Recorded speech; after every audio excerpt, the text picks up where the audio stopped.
Recently, and we are here with you live getting ready for homecoming here at Baptist Orthodontic Stadium. And Neil, this is the Mustangs have been battling back nicely after that 1-point loss against West Orange a few weeks ago. They're now back up to number 2 in the Sentinel Super 16, and it looks like we're kind of all building up towards the big showdown next week for the district championship and possibly a spot in the postseason. Yeah, Mark. Again, that was an incredibly disappointing loss. It was incredibly heartbreaking. But I do really think since we've won the 2 games so decisively since then, that was a blessing in disguise, at least in the sense of there were lessons to be learned, and the Mustangs really have come out and learned them. As I put in my story this week, my preview story, Wekiva has been firing on all cylinders since that disappointing loss. The big lesson to learn, that there were several lessons, but they all fall under the umbrella of just self-inflicted mistakes, really allowed West Orange the opportunity to rally for that victory. And since then, granted, Wekiva has not really played anybody of the same, how you say, ilk of West Orange, and of course, as you just alluded to, Apopka next week. They have not, even so, they've come out and basically done everything they're supposed to do, and they have not allowed the opponents, Evans, and I'm sorry, I'm drawing a blank. Dr. Phillips. Yes, thank you. Dr. Phillips and Evans to be in a position where they could rally. Yeah, and so now if the Mustangs go into next week and lose, then Apopka is the de facto district champion, because they would be the only school left that's undefeated in the district. They'd be 3-0. Right. If Wekiva wins, then all of a sudden we are most likely, we'll assume that West Orange beats Evans this week, we are most likely in a 3-way tie at 2-1. Right. And then it goes to points. Now, right now, Wekiva is leading in a tiebreaker situation with those points. However, one of the downsides of this game that we're about to play is that really we can only lose. Yeah. Because we're playing University, which is a 1-6 team. Even if they win every game for the rest of the season, they will be a Tier 4 team factoring into the points, and they will bring down the Mustangs' average. Yeah, this is clearly, when you look at it in the tangible, and of course at the top of the list of the tangibles, the point system the FHSAA now uses for the postseason tournament. It's high risk, low risk, or what, nothing to gain and everything to lose. However, if you look at it from the coach's standpoint, and I know this sounds very cliche-ic, but there is always meaning to every game, and that, of course, is that you don't want to go into the big game, and of course Apopka next week, as we've mentioned several times, it will be for the district championship in one form or another. You don't want to go into that game not at your best. Wekiva has an opportunity this week to work on some things. I really don't mean to want to say this, because I don't like putting another team down. Make them sound bad, and I don't mean they're bad people. They're just not a good team, but there's no way around it when it comes to University. Oh, yeah, they're 1-6. They've won 3 games in the last 3 years. Yeah, and not only that, but I did do some math in my preview story, and they've lost every game by an average of 43 points to 15. I'm not including the decimal points. Their only victory has come over Windermere, which I really don't think very much of, because they're an expansion team. They're still playing with a bunch of freshmen and sophomore. However, like I said, there's no way around it, and that is really that University is not a good team. So what Coach Beddison decided to do during the week was really use this as a training camp, work on some things. Of course, Wekiva has found its footing as far as the rushing game, and the passing game has worked very, very well as a complementary. Larry Preston completed 9 of 14 passes last week for 204 yards, but there are still some things they can work on. They can, of course, reduce the turnovers. Wekiva has done a great job. As we mentioned, one of the ways that you minimize the mistakes is making sure that you commit the mistakes on the other side of the field, on the opponent's side of the field. And Wekiva of course, has done that with the turnovers, and even most of the penalties have been committed on the other side of the field. Well, but they can still stand to actually lower the actual number of mistakes, turnovers, and penalties. Wekiva last week lost a 70-yard interception return because of a penalty. They also lost a 20-yard gain at the end of the first half, which would have put them in at least field goal range. Yeah, we've seen the Mustangs all season long have a lot of isolated moments of brilliance and even some consistent defensive performances. But what we haven't seen yet, and maybe there is no such thing, but we haven't seen a perfect game, or even a game that is, you think, like, if you were playing the best team in the state or the best team in the country, would that have been good enough? And I'm not sure yet. I haven't seen enough evidence that the Mustangs are able of putting together dazzling possession after dazzling possession after dazzling possession with no turnovers, clean ball handling, precise passes that are not high risk, and I think they're getting there. I've seen a lot of improvement over the course of the season.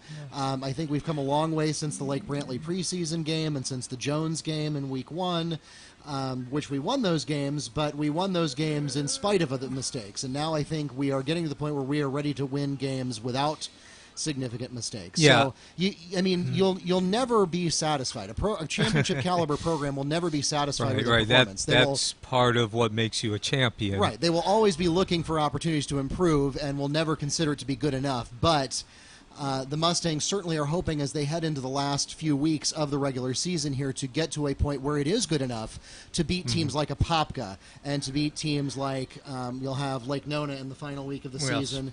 And then when we get into the postseason, assuming we do get into the postseason, Mustangs are likely to see, they could see Winter Park again. That's a possibility. There are some excellent teams in the neighboring districts, and also because of the wild card system, who knows? We could see Apopka again. Yeah, or West Orange. Yeah, right. One thing I would like to point out, though, based on what you were saying, is, Coach Bedison has been telling me since the beginning of the season, but he's really gone even more out of his way since the loss to West Orange, and that's basically when we don't make mistakes, we are almost unbeatable. So, again, when we talk about the quality of play and there being room for improvement, as far as Wekiva is concerned, it's not really necessarily their skill or their talent or anything that actually is on the field. It's between the ears. It's the mistakes that really they play very well, but the problem is they make a mistake, and even if it's not a turnover or even just something like a penalty, or the ball carrier fails to see a block, which would spring them loose for a 10-20 yard gain, that's really the problem, because it takes away from the big gain. It basically, now you have to, instead of one play gaining 20 or 30 yards, and suddenly you put the pressure on the opponent, now you got to go back to the drawing board and start over again. So for those of you just joining us, we are pregame right now. We have probably any moment now, as soon as I get the signal from Mr. Furo, we'll be going live down to the track with the presentation of our homecoming court. And we're looking forward to that. We're going to have the homecoming court presented before the game. And then when we get to halftime, we will have a special presentation about a new scholarship that's coming to Wekiva. And then that'll be immediately followed by our crowning of our 2018. The tradition. Yes, homecoming king and queen. And then we'll go on with the second half. And now, of course, because we will have the halftime entertainment preempted by those homecoming festivities, you won't get an opportunity to see the Wekiva Marching Band play, but you will get that opportunity after the game. Immediately following the conclusion of the fourth quarter, the Mustang Marching Band will come out and do their halftime show. So all that's coming up. We are going to also continue to bring that to you live. So the Mustangs playing University, which again on paper, and not to ever take an opponent like team, and you don't ever take anything for granted, but at least on paper, the Mustangs would be a strong favorite in this game, perhaps even a strong favorite for a large margin of victory. And so we'll look forward to seeing that in just a few moments here. Kickoff is scheduled for 7 o'clock. As I look over at the time, we are about 25 minutes away from kickoff. And again, we will have our homecoming presentation immediately prior to that. We do also want to call your attention to our website, wekivamustangs.com, where we will be posting updates as we get a little bit more information. One of the downsides of, there's a lot of upside to the new point system, but one of the downsides of it is that it's fairly late in the season before you really have a sense of what's going to go on with the postseason. You kind of have to wait for week 11. At least in the old system, your district games had to be done by week 10, and so that gave you an opportunity to kind of gaze into the crystal ball. With the new system, Wekiva, in spite of the one loss on their record, is pretty darn well positioned. Yeah, they are actually at the top of the power point standing. Yeah, so it's hard to imagine if Wekiva wins it against Apopka next week. It's hard to imagine a scenario where they don't make the playoffs. Very likely as a district champion, if the point system ends up going the other way and ends up making either Apopka or West Orange the district champion, then it's exceptionally likely that Wekiva would get one of those wild card spots. Very difficult to imagine that a 9-1 team whose only loss is to West Orange would not make the playoffs. So really it all comes down to next week's performance, and then of course you can't forget about that Lake Nona game to cap off the season. Yeah, it would be a very hard situation to imagine Wekiva actually not winning the district. You'd look at the three teams; they'd all be 2-1 head-to-head. They'd all be 1-1. But of course, Wekiva would only have the one loss to a team that would that they only failed in the one game to really earn significant, the most points you can, whereas both Apopka and West Orange have 2 losses each as of right now. While I do have a chance, I'd just like to talk also, too, Wekiva, for those of you who are going to be watching this game throughout, a little bit of a tease, I guess you could say, sneak preview. University really does not have a lot of skill and talent, certainly not to the level that Wekiva does. However, they do have one player that can at least match somewhat to Wekiva one-on-one, and that's quarterback Ty Porman. Look for him to pretty much have some role in every play. He's not just going to hand the ball off. Even when he doesn't hand the ball off, he is used as a decoy. University, because of their youth and inexperience, pretty much runs about 80-85% of the time the jet sweep. For those of you who aren't familiar, that's basically, like the name says, a sweep. You follow your fullback down the line, and then you cut up field. You want to get to the edge, and the reason that University runs that is because their best strength is the speed and quickness, whereas Wekiva does have some of that, but I would say they rely more, at least 60-40, on just power rushing, running the ball up. So look for a lot of jet sweeps and look for a lot of bubble screens, which is basically the passing version of a jet sweep on offense.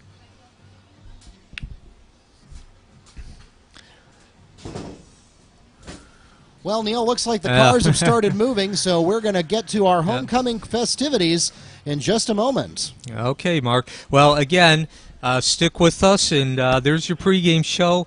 Again, this is a game that should win fairly easily by University, but with all that said, you never know what could happen. Wekiva, of course, if they come out and play up to their capabilities, that's the big question. Again, if you're Coach Bedesom, you want to make sure your team is running at maximum efficiency, playing its best quality of ball, heading into the big game next week against Apopka, which, as we mentioned, is not just big because it's a local rivalry, but also because there's going to be district championship implications, and going one step further, the FHSAA postseason tournament implications as well. Again, we do apologize that Mark has actually had to get up, but that is the nature of the beast when you're dealing with high school football. We are getting ready for the homecoming festivities here, so Mark, of course, has to tend to that as well. And now we introduce Our homecoming court. Our freshman princess is Kelshani Harris, who's a member of the Wekiva High School Chorus. When she graduates from high school, she plans to go to college to pursue a nursing degree. Her favorite quote is, "I never want to be famous, I only want to be great." She is being escorted tonight by her parents, Ms. Kelsey Harris and Mrs. Bernita Harris. Our freshman prince is Tamarian Foster, who plays football, runs track, and sings in the Wekiva Chorus. In the future, he wants to play in the NFL and continue developing his personal clothing line, which he recently started. "If God is with me, who can be against me?" is his favorite quote, and he'll be escorted later this evening by his mother, Tamika Foster. Our sophomore prince is James Harshman, who plays football and sings in the Wekiva Chorus. His plans for the future include going to a 4-year university and finding a job that he will enjoy doing. His favorite quote is from the movie Forrest Gump, "Life's like a box of chocolates, you never know what you're going to get." He's escorted this evening by his parents, Laura and Paul Harshman, when we get to halftime. Our sophomore princess is Tanaya Lumine, who is currently concentrating on her studies but plans to play flag football in the spring. In the future, she plans to have her own clothing line and be successful. "People who know better do better" is her favorite quote, and at halftime, she'll be escorted by her older sister, Sophie Lumine, and her father, Severdu Lumine. Our junior prince plays baseball, wrestling, and is part of the Wekiva Student Government Association. In the future, he plans to graduate from college, attend medical school, and become a pediatrician. His favorite quote is from Andre Gide: "It's better to be hated for what you are than be loved for what you are not." He is escorted this evening by his mom, Artisha Scott, and his uncle, Joseph Scott. Our junior princess is Alicia McRae, who is an athletic trainer, a member of Wekiva Empowered, and a member of the Wekiva Student Government Association.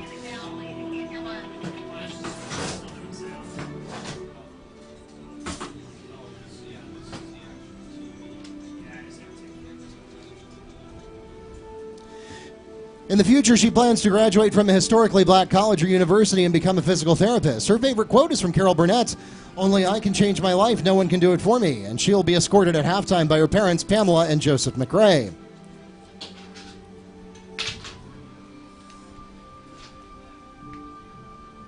And now, one of the following young men has already been elected as your homecoming king, and one young lady has been elected as your homecoming queen.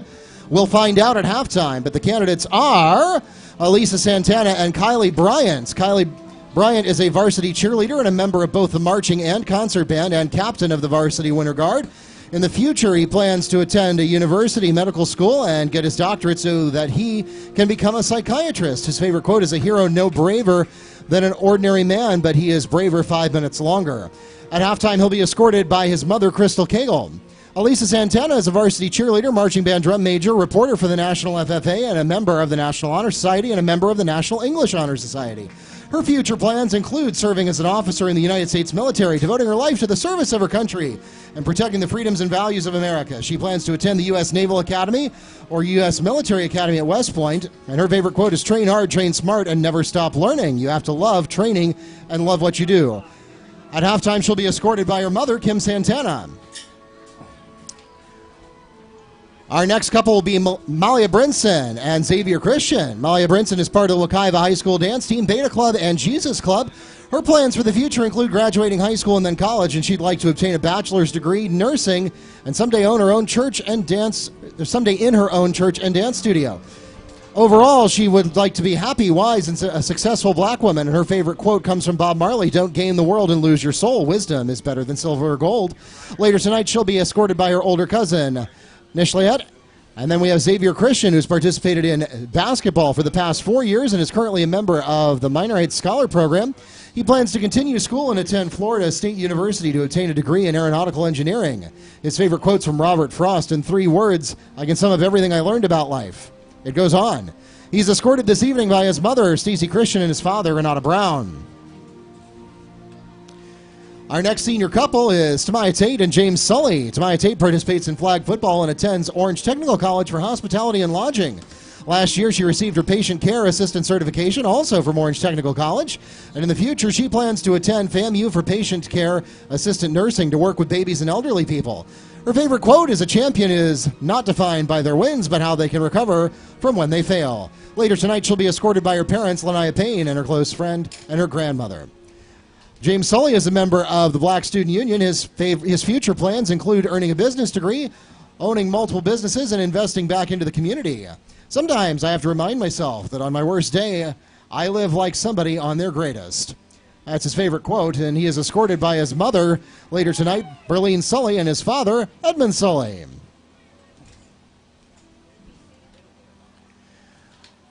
And our next senior couple is Jade Young and Evan Hook. Jade Young plays soccer, track and field, and sings in the Wekiva High School chorus. She plans to pursue a bachelor's degree, attend dental school, and become a dentist. Her favorite quote is, "Failure will never overtake me if my determination to succeed is strong enough." And later tonight, she'll be escorted by her mother, Roxanne Young.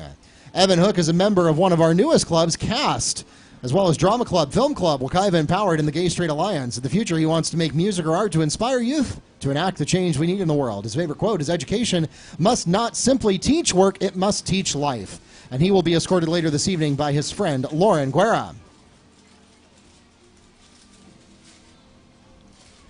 And finally, our last senior couple is Tamara Sanan and Javion Wilson.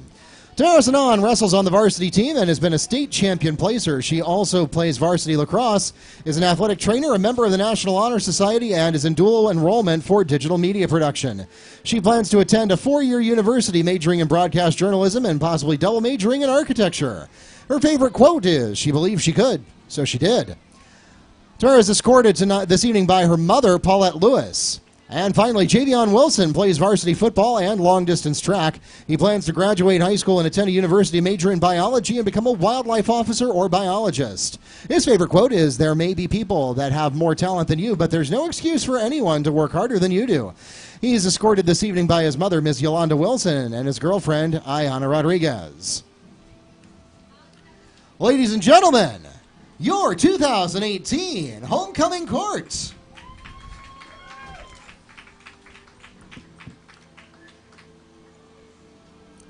Once again, we will have our crowning of the King and Queen at halftime. I have a sealed envelope with me here in the press box, and it will remain sealed through the end of the second quarter. So stay with us. At halftime, we will crown the King and Queen. And then stay with us after the game. Since the marching band will not have the opportunity to perform at halftime, they will be performing post-game instead. So make sure you stay with us a few extra minutes for that. And then, of course, we have the dance coming up tomorrow night at 8 o'clock over in the gym. We also want to extend special thanks to the Mustang Club of Central Florida, who's provided tonight the beautiful vehicles that have been driving our homecoming court around the track. Tonight's festivities, as well as tonight's game, are being webcast live on our YouTube channel at Wekiva Sports, as well as the NFHS network. If you have friends or family who are not able to be here in person, make sure that you send them to either the NFHS network or our YouTube channel, Wekiva Sports. And they can watch on their favorite mobile device or on the big screen at home or on a computer wherever they are in the world. Again, it's Wekiva Sports on YouTube and Wekiva High School on the NFHS network. For those of you who are listening to us online right now, we're going to pause for about 7 or 8 minutes, and then we will be back here at Baptiste Orthodontic Stadium for kickoff of Homecoming 2018, the Mustangs versus the Cougars.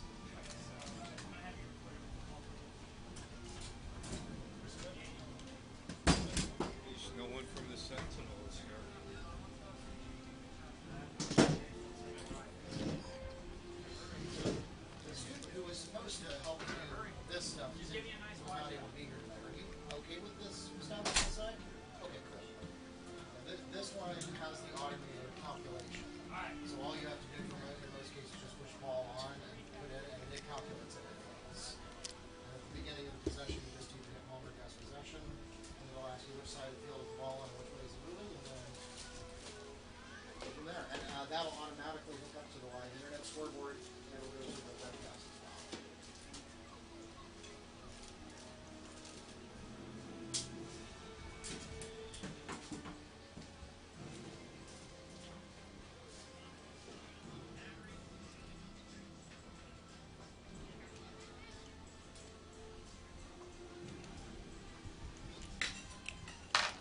Is there any way I can get the game?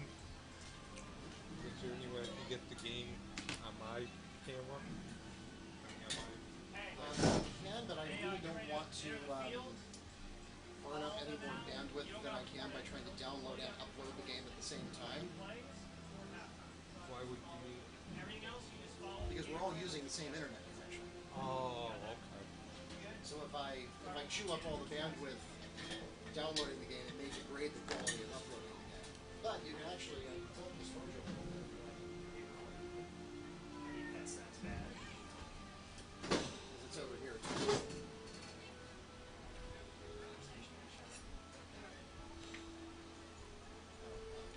Title card. Anyone got an iPhone charger by chance? I can look. If you don't, it's okay.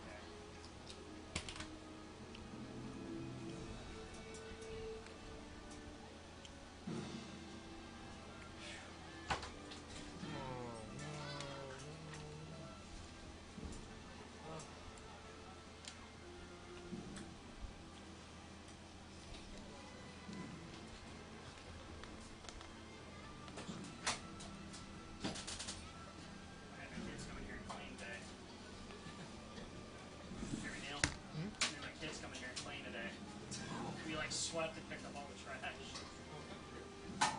Being the guy who always complains, I should have noticed that. You'd think somebody would come out and help clean, but I guess not. Look at how many people we have for homecoming. We have a girls basketball team that won the state championship, and we couldn't get more than 2 dozen people. Do you like a USB source or do you? I don't. I was gonna rough it somehow. You're my hero, man.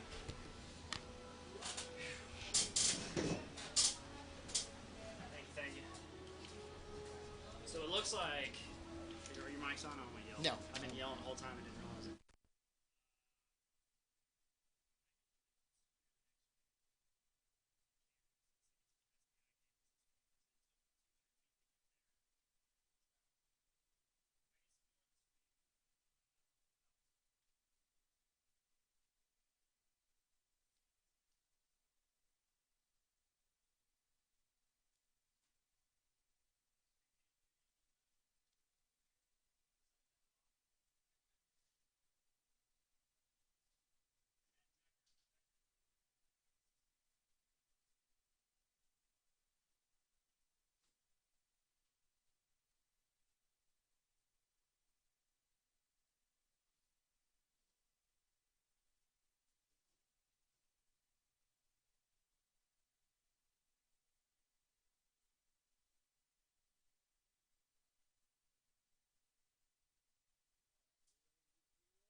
Before we begin our game this evening, we ask that you please stand and remove your hats for the presentation of colors by the Wekiva High School Air Force Junior Reserve Officer Training Corps. Colors are presented tonight by Cadet First Lieutenant Michaela Bertrand, Cadet Staff Sergeants Tanaya Ewing, Cadet Captain Jemiah Corvassier, Cadet Tech Sergeant Isa Romanacci, Cadet Captain Gabriel Romanacci, and Cadet Staff Sergeant Sam Morris.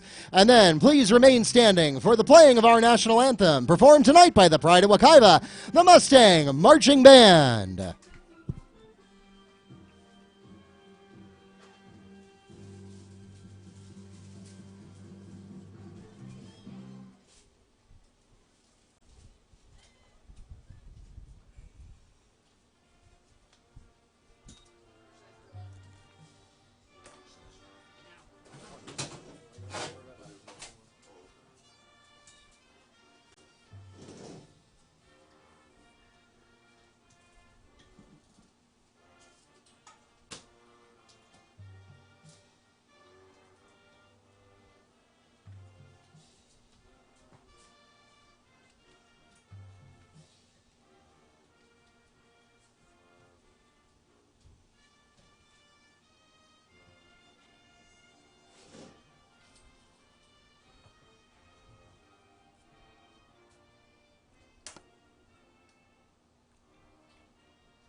Our thanks to the Mustang Marching Band as well as the Wekiva High School Air Force Junior Reserve Officer Training Corps. You may have also noticed some other colors represented in the marching band tonight. That is because it is middle school band night. And so we are pleased to welcome our feeder schools and our future Mustangs from Piedmont Lakes Middle School Band and the Lockhart Middle School Band.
As our team captains head to midfield for the coin toss, we'll take this opportunity to recognize the officials for tonight's game who come to us from the Central Florida Officials Association here in Orlando. They are referee Louis Prano, umpire Terrell Dorsey, linesman Kyle Hill, line judge Richard Mayer, back judge Dale Knepp, and clock operator Charlie Stallworth.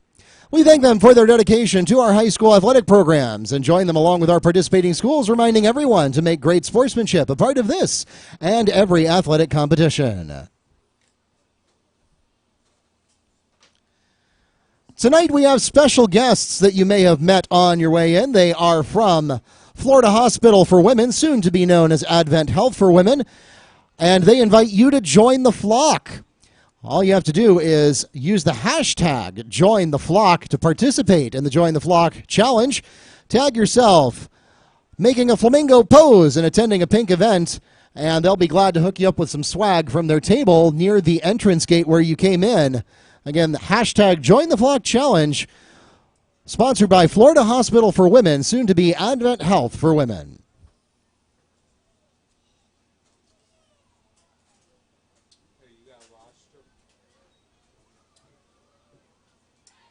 I'm a little unsure about theirs. actually send it to me, but With the Sentinel, I'm seeing if we get a picture of the rosters or a copy of the yeah, you can have this. There is one last minute change on it, and that is Supreme Richardson is wearing 33, not 4, and James Lynch is wearing 4. So 33 is 4. Yeah, Supreme Richardson is wearing 33, and James Lynch is 4. Okay, thank you.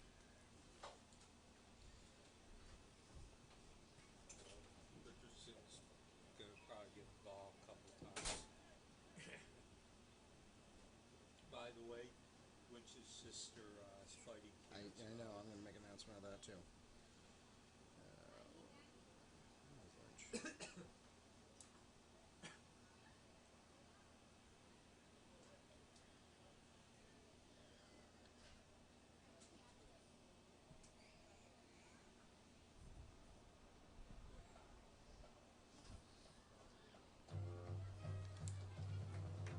Ladies and gentlemen, please welcome to the field for your homecoming game 2018, your Wekiva High School Mustangs.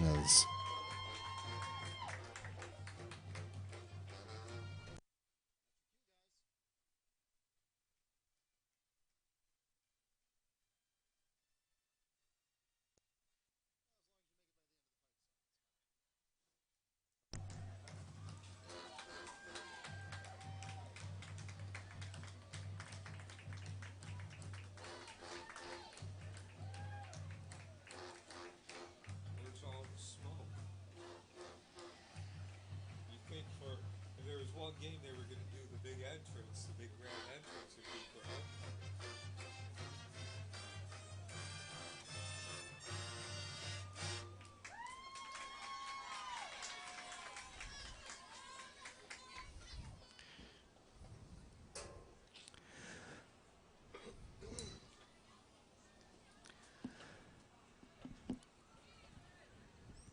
Tonight's game is also being played in honor of James Lynch's little sister, Jasmine, who was recently diagnosed with brain cancer.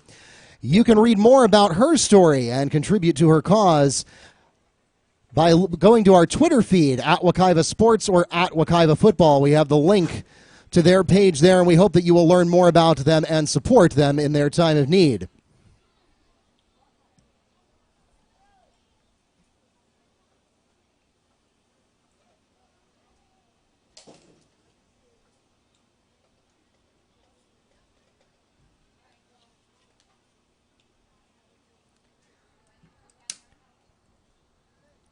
The Mustangs will have the opening possession of the first half.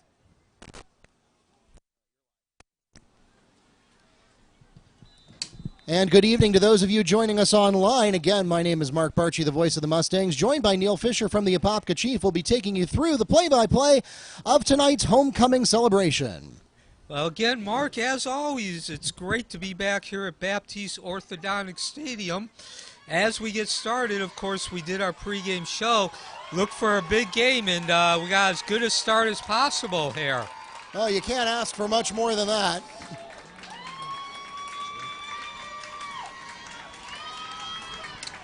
Terrence Moore, coast to coast for a 70-yard kickoff return for touchdown. And, you know, what I was going to mention, Mark, is that we didn't get a chance to talk about the special teams in our pregame show. And, of course, I'm not sure what we could say after there's about as visual proof as you need. Well, that happened so fast that the band didn't even have time to get set. So, da da da da dun dum bum bum bum bum bum. So, again, Mark, as we mentioned several times during the pregame show, this is actually a rather difficult game for us to announce because you don't want to speak ill of any other team, especially at the high school level. Brian Wilson's point is good, and the Mustangs are up 7-0 with 11 minutes, 47 seconds remaining in the first quarter. But, you know, unfortunately, University is not a team that really is anywhere close to the caliber of Wekiva.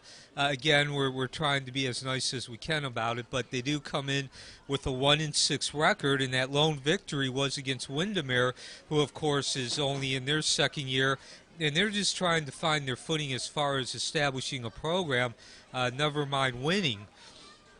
The average margin of those victories against University is 43-15. They come in, I believe, losing to Winter Park. I know they lost to Winter Park, but I believe the final score was 55-7. And of course, Wekiva beat Winter Park with a tremendous rally earlier this year. And I think we just saw right off the bat the difference there between the two teams, where they are, their goals, and just in general, the quality of play. And so now the Mustangs will get their turn to kick off. We thought the Mustangs were going to have the first offensive possession of the ball game, and well, I mean, in a certain technical sense they did, but they did not take an offensive snap. We'll have to wait till a little later to see that. Yes, that kickoff return certainly was offensive. Yes, that it was. I think somebody at University was offended by that. Yes, even if it was not actually the offense doing the scoring.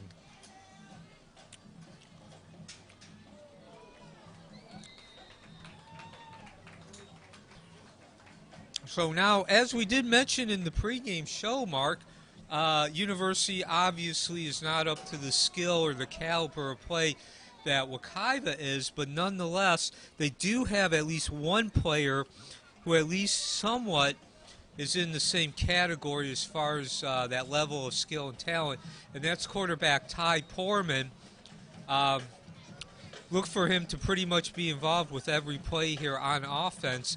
Even if he's not actually running the ball, he will be used as a decoy, and University likes to run a lot of bubble screens when they are passing the ball.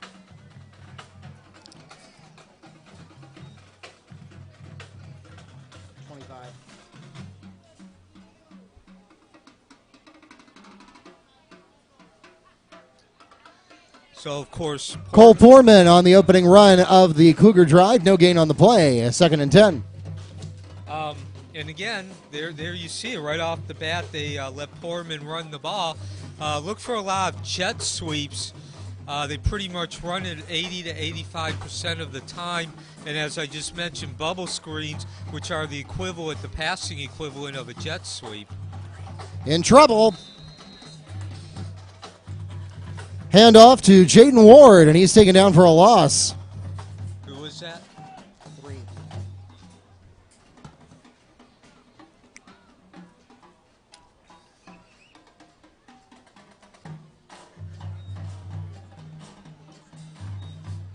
How many? What loss? Minus 10. Ooh. And what was the number? It was 3. 3. So right. 10. Yeah, they don't have 10 on their roster. Yes, they do. Foreman, number 10.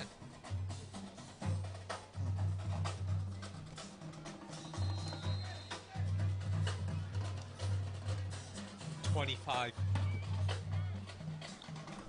Cole Foreman on the carry, and that will get the ball back out to the 12-yard line for a gain of 3. 4th and long coming up for the Cougars.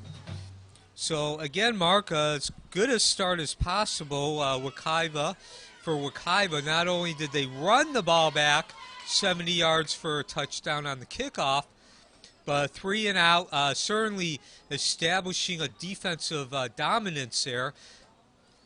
You know, we've talked about it over and over. This really is not good. It's hard to imagine University being able to really mount any type of challenge for the win, but even in their wildest dream, that first series was a loss of 7 yards, and now we're seeing a very spiffy, if you will, return here. Yeah, that's classic Malcolm Green right there. Classic Malcolm Green gets a good block. Malcolm Green all the way back to the 13-yard line. Neil, where did he pick that up? He picked that up at about the 40. Of course, he then did 2 dancing, went laterally twice, left to right and back to the left. Again, you can just see the difference in the quality of skill and talent there. Officially 27 yards on the return, although he ran closer to 40 yards in total. 1st and 10 for the Mustangs from the 12-yard line. So, again, once Green was able to avoid that first couple of tacklers there, nobody was really able to catch him while he was running laterally. And, of course, once he got upfield, there was a wall of blockers, at least 3 the whole way. So, ironically, the net on that play was 0. He ran it back exactly the same distance it was punted. Oh, and the ball pops out here. Mustangs going to have to chase it down out of bounds. Did they do it?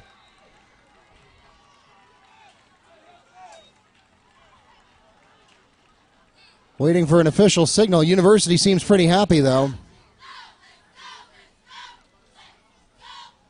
Well, I believe that was Preston. That was 19? Oh, you didn't see it? So Wekiva starts off on that possession. Larry Preston, of course, with the QB option there, got some good yardage all the way to about the 8, but then he fumbled it, and I do have to give credit where credit is due. I've given University, I haven't spoken very highly of them. Of course, as I said many times, it's kind of hard not to do because they're not a very good team. But in that particular instance, they took advantage of Larry holding the ball out. Cougars recover the fumble at their own 15-yard line.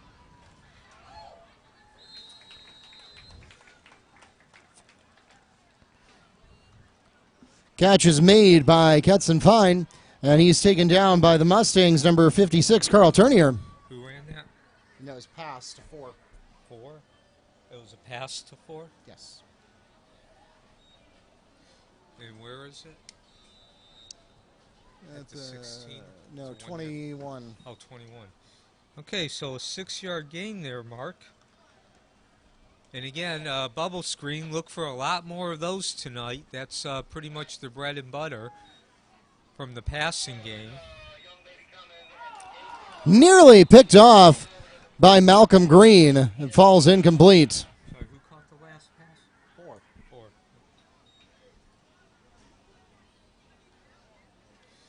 So now Wekiva again is forced a 3rd down play.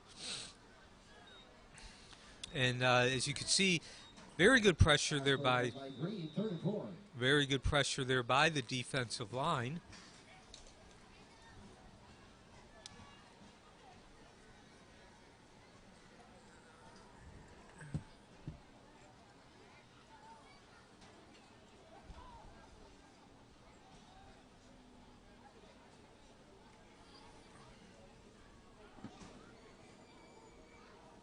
And also, if you look over there, they're offset. That's also a key element of University's offense. Pass intended for Jaden Ward falls incomplete, and it brings up 4th and 4 for the Cougars. So, fortunately, Mark, no harm done on the fumble. No, indeed, and if the Mustangs' special teams continue like they have over the first 2 returning plays, we could be in for a wild night here. The Mustangs certainly look like they are well primed to win the field position game. Absolutely.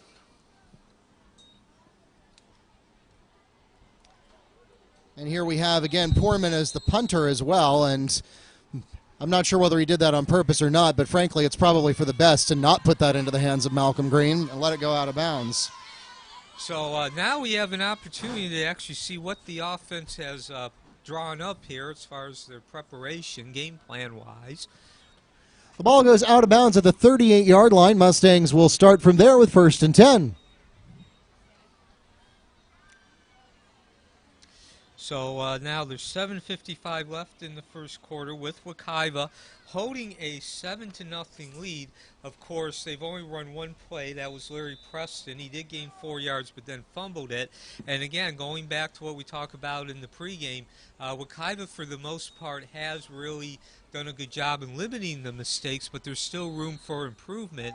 And there was one example with Preston fumbling. Good start to this possession. Supreme Richardson on the carry. The 27. And for those of you who don't follow Mustang football on a regular basis, I guess kind of in the same way the University of Oregon likes to wear a different uniform every week. Gain of 6 on the play, 2nd and 4 coming up from the 32. The same way the University of Oregon likes to wear a different color scheme every week, Supreme likes to change his numbers. Preston goes long, and we're going to get multiple flags. Yeah, pretty much that was take your choice. There was holding in pass interference on that. Was that? It looks like Moore. That's down there to make the play. Yes, that was Terrence Moore, the intended receiver. Pass intended for Moore falls incomplete, but we have multiple flags on the play. Pass interference called against the Cougar defense. That's 15-yard penalty from the previous spot, and it's a Mustang. First down.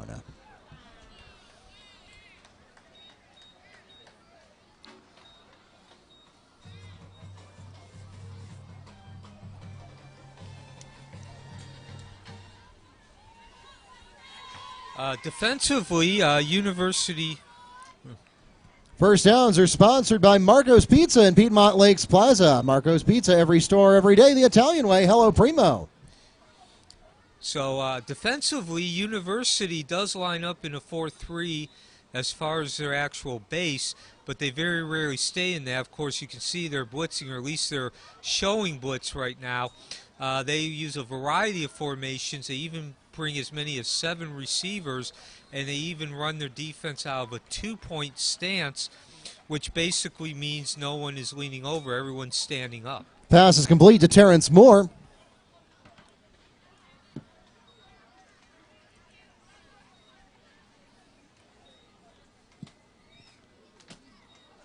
That puts the ball at about the 9-yard line, and that's a gain of 8 on the play. It brings up 2nd and 2 for the Mustangs.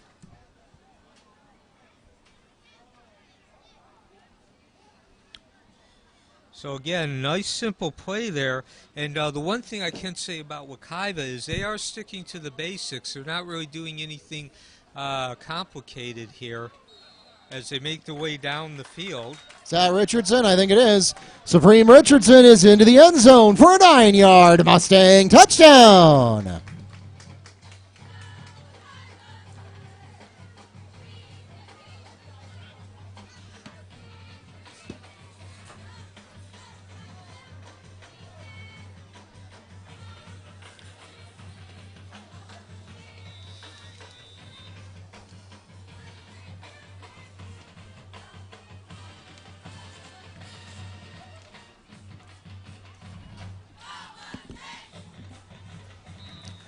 Brian Wilson's point after touchdown is good. Touchdowns brought to you this season by the Nation Law Firm. You owe it to yourself to see our results. Mark Nation can help the Nation Law Firm. So again, Mark, nothing fancy there. Not only on the two previous plays, but the touchdown. That was a simple draw, and Richardson followed the left side of his line, primarily the guard and the tackle, into the end zone. And let's see, we are 5 minutes and 43 seconds into this game, and Wekiva already has a 14-0 lead. Wekiva's run a total of 4 plays on offense. Of course, they also had the 2 special teams play with excellent returns. And ladies and gentlemen, we've reached the midpoint of the first quarter, so we're paused briefly for an official timeout, and the Mustangs ready to kick off again.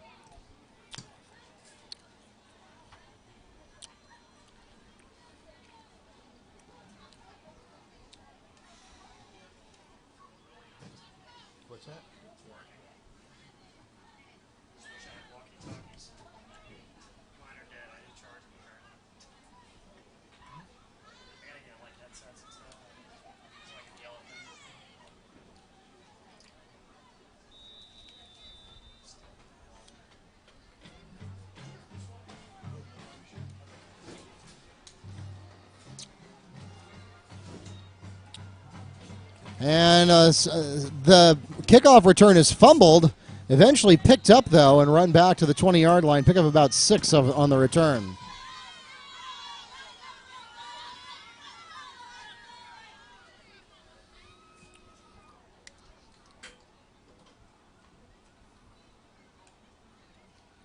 I'll make it 5. So return of 5 yards to the 15, make it the 20-yard line. And the Cougars will start their next offensive possession from there with 1st and 10. So again, Mark, we've mentioned this throughout the season. Not just one of the key characteristics of Wekiva, but really pretty much what they do grows out of field position, and they are, taking total advantage of University's difference in the skill and talent, starting with that field position. Who ran that? I have no idea. Twitter is down. Give it to Poorman. Which one? Poorman. I know, but which one? There's 2 Poormans. There are 2 of them? Huh? Oh, yeah, there are 2. Well, Ty's the quarterback, so.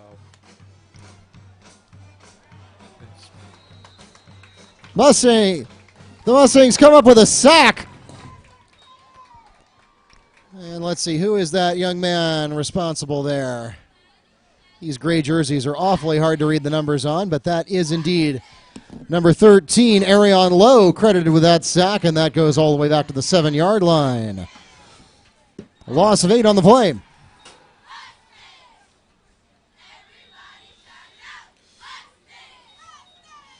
And I think we're seeing University's worst fears coming to reality here, Mark. Pretty much from the get-go, they're finding themselves in that worst possible situation.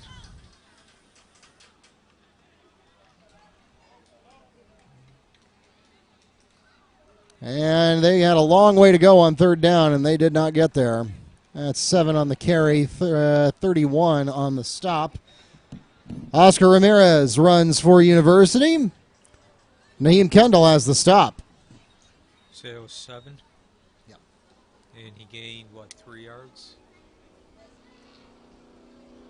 Gained 5? 4 yards? The ball is spotted at the 11-yard line. That's a gain of 4 on the play, and it brings up 4th and 14. So, Mark, University's had, 5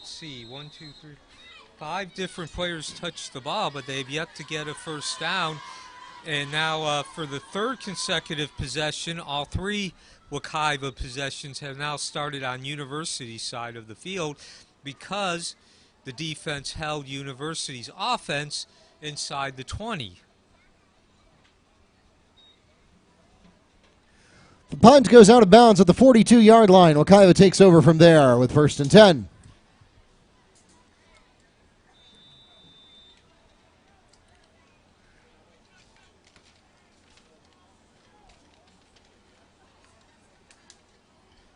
So now Wekiva takes over, and they're running a power I, sort of.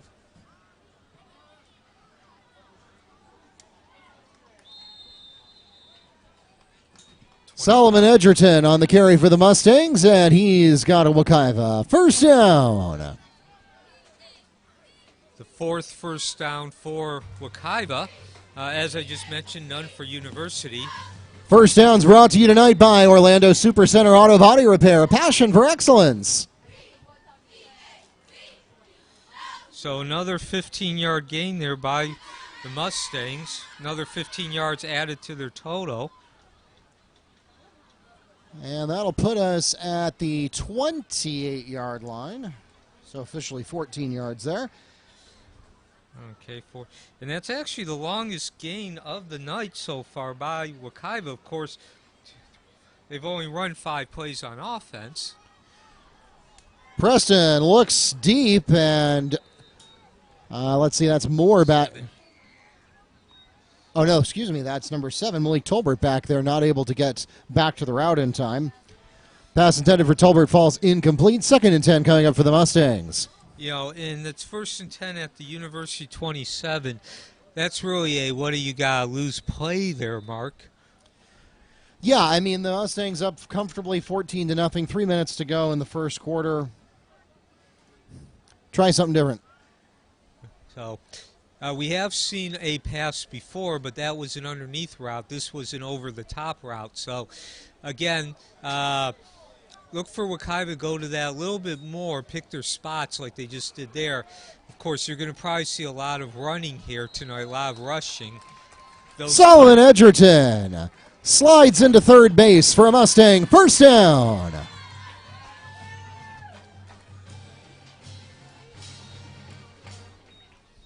First down's brought to you by Huntington Learning Center of Apopka, getting to the heart of the problem, constructing an individualized program to build student skills, confidence, and motivation. Personalized attention, proven results, Huntington Learning Center of Apopka.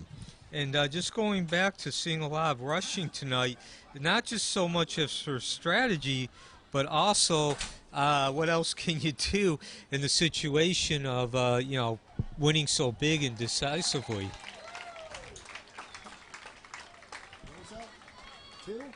Nine. The pass is complete to number 9, Jalen Williams, in the end zone for a Mustang touchdown.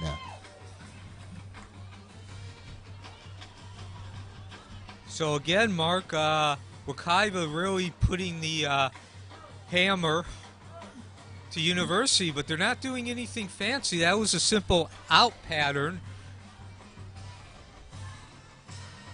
I guess you could say it was kind of a combination of an out pattern and a bubble screen. Wilson's extra point is good. Mustangs up 21-0 with 2 minutes, 23 seconds remaining in the first quarter.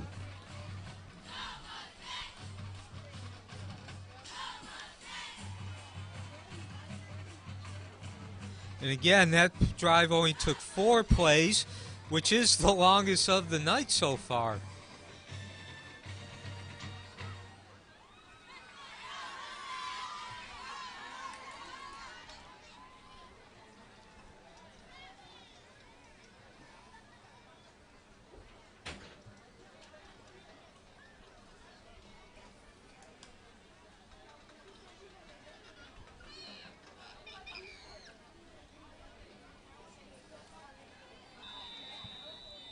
So in case you're wondering, 15, 19, 33, 20.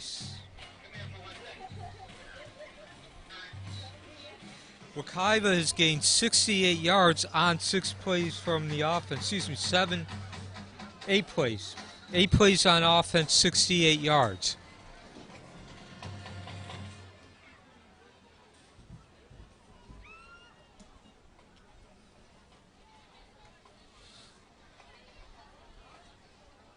And so now University will start at their 25. That's actually the best field position they've had so far this game. Yeah, actually a pretty good run there. I did not catch the number on the runner. I think it might have been 6. Cougars will start their drive at the 25-yard line, 1st and 10. And, of course, the Cougars remain in the offset formation, and that's basically means your running back lines up next to the quarterback. They don't use a lot of 2-backs, so. Got some running room. Malcolm Green is going to have to duel with him, and he takes care of it. 6. Jeremiah Colon on the carry. Malcolm Green saves the touchdown for the Mustangs. So again, going back to the very beginning of our broadcast when I mentioned look for Poorman to really be the catalyst and to have the ball, and there you see why. That was a perfectly thrown pass. And he is all the way down to the, I think, 26-yard line? Yeah, 26. So it's a gain of 49 on the play. The ball at the 26-yard line, 1st and 10, University. And I know that play cannot make Coach Bettison happy. That was certainly one of the mistakes he was talking about. As University picks up its first down of the game.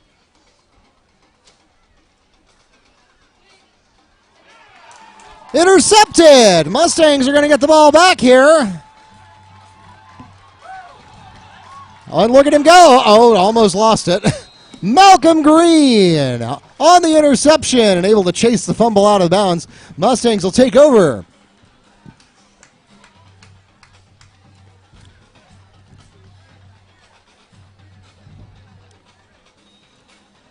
And again, as great as Poorman is, you can see, too, the fact of carrying the team. That was just a bad decision there.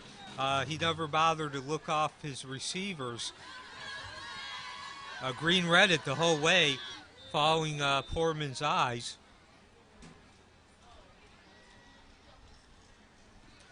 So the Mustangs take over with 1st and 10 at their own 33-yard line. Boy, Neil, must be tough to have to go 67 yards. Yeah. This is actually the first time Wekiva has started a possession on University's side of the ball. Side of the field. Who was it? Richardson. Supreme Richardson on the carry, gain of 4.5 on the play, 2nd and 6.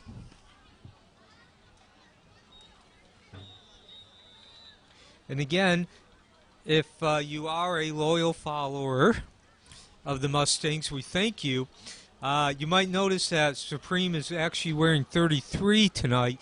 He has worn number 4 the last couple of weeks.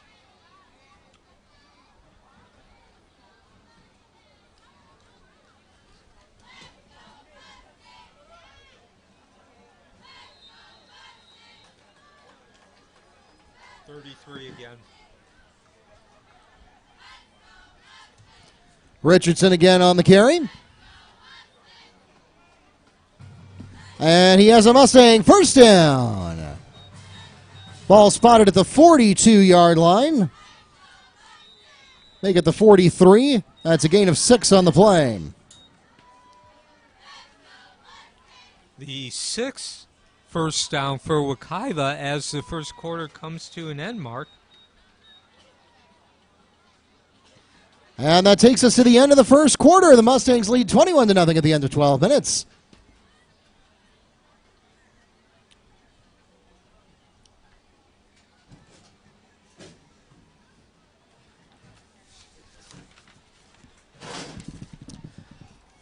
Touchdowns are sponsored by AmeriGas Propane, your local propane provider. And this season of Mustang football is proudly sponsored by Baptiste Orthodontics.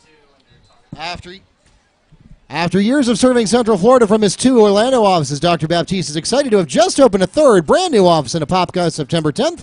They'll be more convenient than ever for our Wekiva community. Just find them just across from Kitland Nelson Park at 12 South Park Avenue and join them. Offering everything from traditional braces and ceramic brackets to the latest technologies like Invisalign and Clear Correct.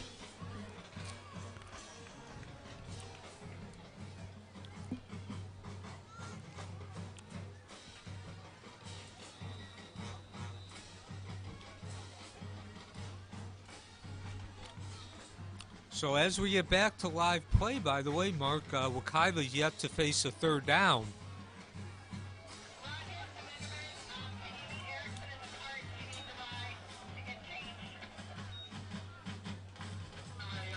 SamuelOvat gets a hand on that one and knocks the pass down. It falls incomplete, 2nd and 10.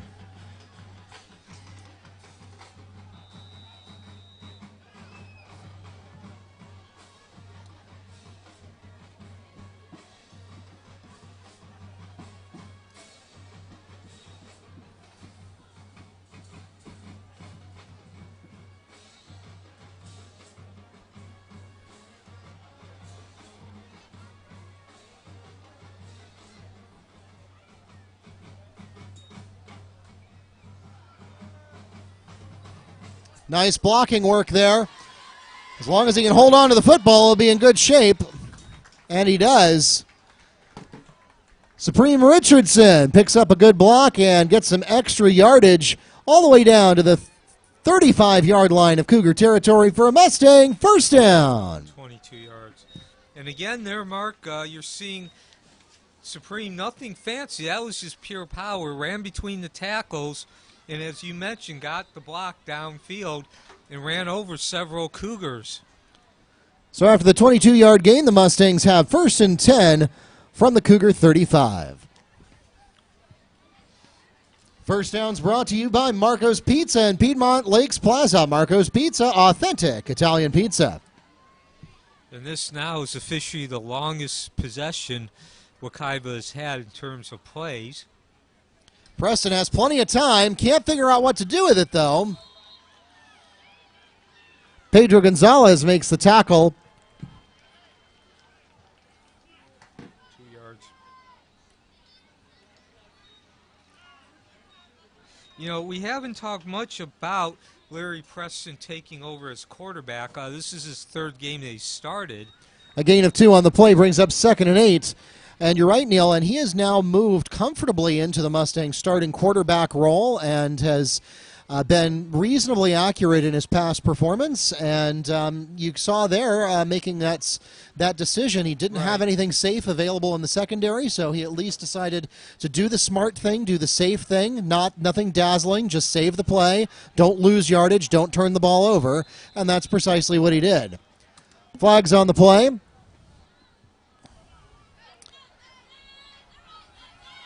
So provisionally, that's going to be, I think, an Edgerton carry, but I think we've got a holding call here. Yeah, it's Edgerton.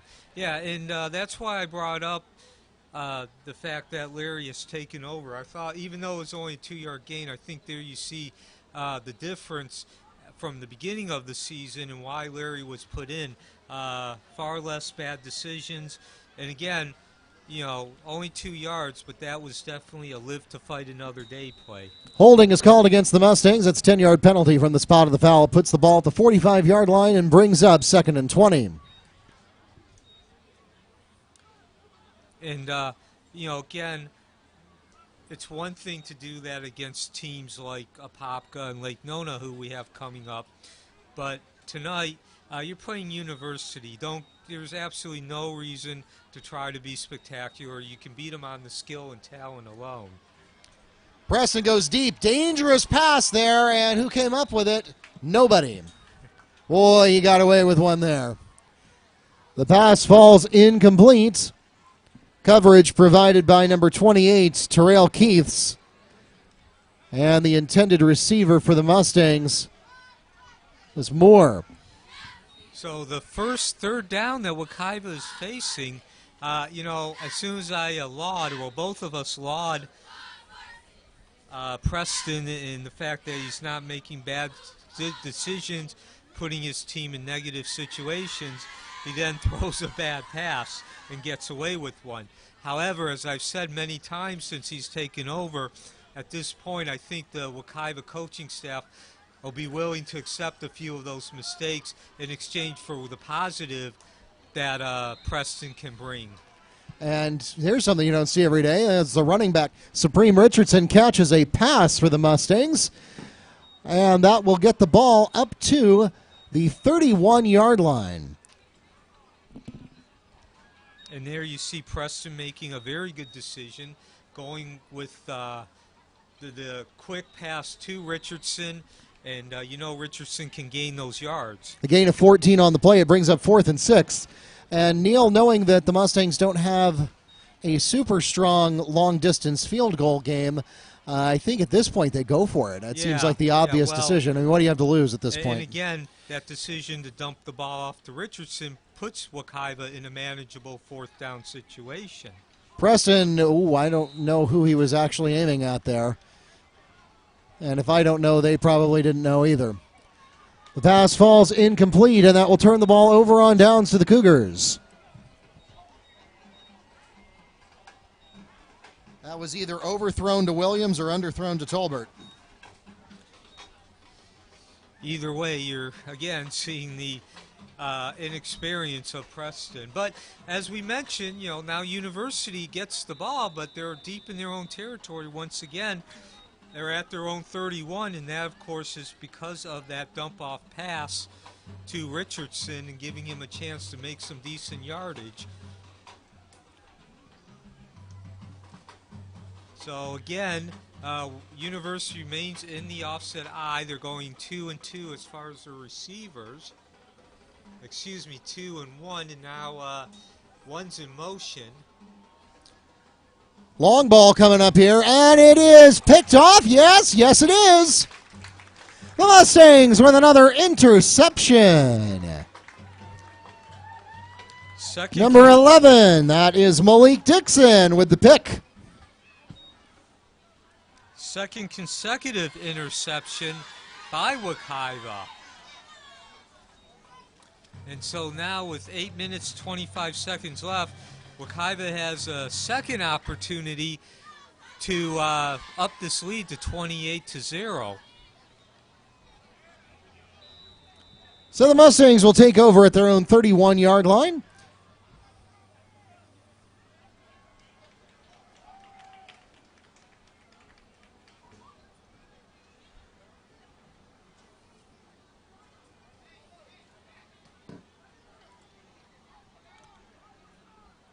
So we just went from 31-yard line to 31-yard line, Mark.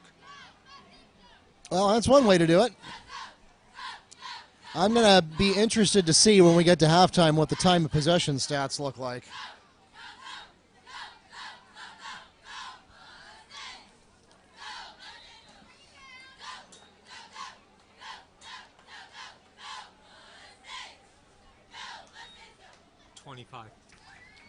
Solomon Edgerton on the Mustangs carry. That gets the ball out to the 32-yard line. Should be good enough for a Mustang first down. 42.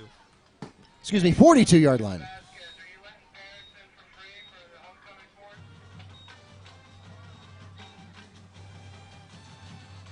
So going back to the time of possession, Mark, I think it's not going to be quite as skewed as we would think it would be.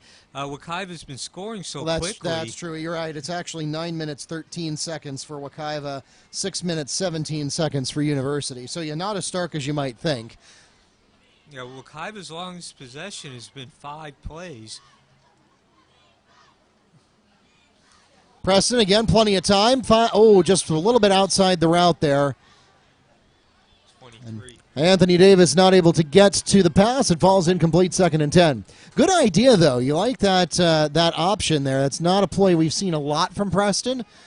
Just, again, a little bit outside the route, and Davis was not able to get back to it in time. Yeah, well, to be honest, Davis should have come up with that. It was a good throw by Preston, right on the hands. I do realize that Davis was in motion, but you know, that's just something you got to learn to come up with. You're going to have to be catching the ball in motion most of the time anyway.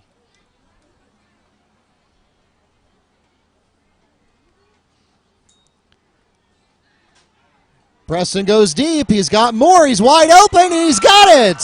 Terrence Moore deep into the red zone for a Mustang first down. Yeah, Mark Moore was wide open there, to use the old cliche. He could have waited for public transportation, taken the route, and come back. Somebody in University got confused and completely left him open.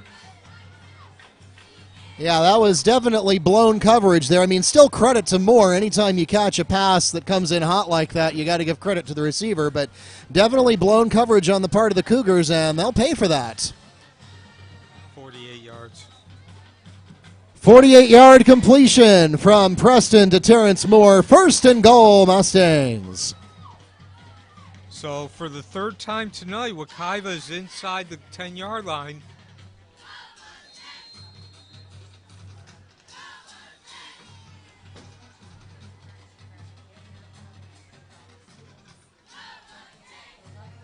Who carried that?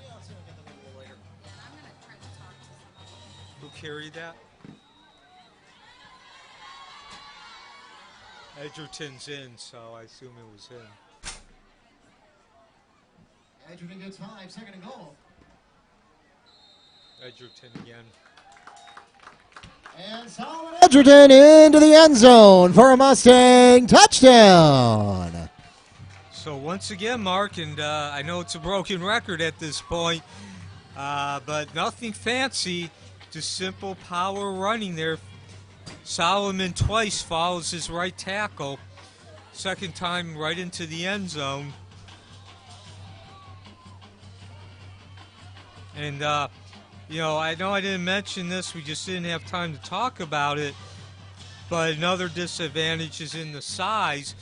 University's giving up every opponent this season except for Windermere at least 50 pounds and 6 inches.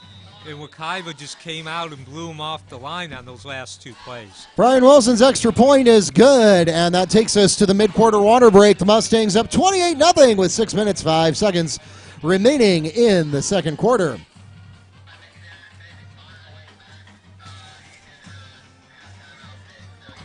T-Mobile salutes our military. We ask that all military members please stand and be recognized as we thank you for your services. T-Mobile stands ready to service you.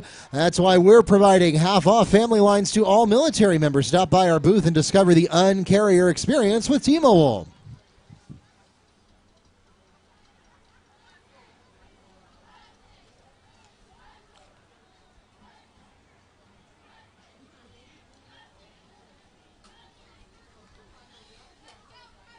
And so as we get ready for the kickoff, Wekiva's run 20 plays compared to University's 12. Pretty much the score reflects the statistics. Of course, the biggest play University, or the biggest gain University has gotten, was that 49-yard pass completion. It unfortunately for University was followed by an interception. But if you take that out, University has less than 20 yards gained.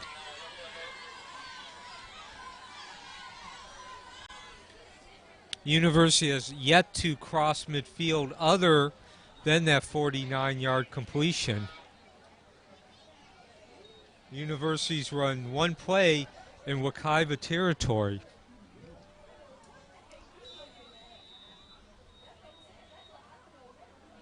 And so they take over at the 26 again.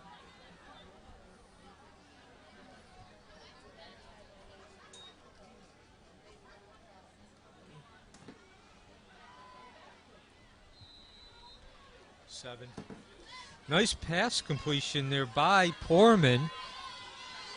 Ty Poorman completes to number 7, Oscar Ramirez. And that'll be enough for a Cougar first down. Nice comeback route there by the receiver. Working well with the quarterback on that particular play there.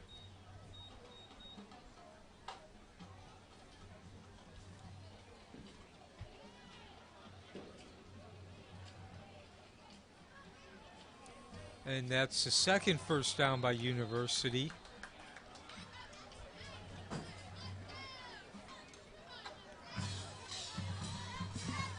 Pass is complete to number 9, Jacob Davis, and he is tackled by Jamari Jones of the Mustang defense. Ball is spotted at the 43-yard line. That's good for a gain of 5 yards. 2nd and 5 coming up for the Cougars.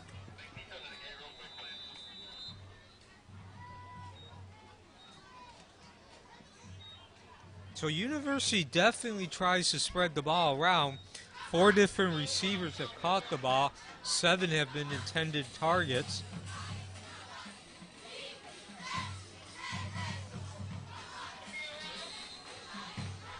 Pass is complete from Poorman to number 6, Jeremiah Colon. He is tackled by Malik Dixon of the Mustang defense after a gain of 10 yards, which puts the ball in the Mustang territory at the 47-yard line for a Cougar first down. So, Neil, have the Cougars been in Mustang territory yet tonight? Yes, they did have that 49-yard completion. Ah, that's right. Yes, indeed. Yes, indeed. So, but it does look like University is abandoning the rushing game. They've gone to the pass 3 straight times here.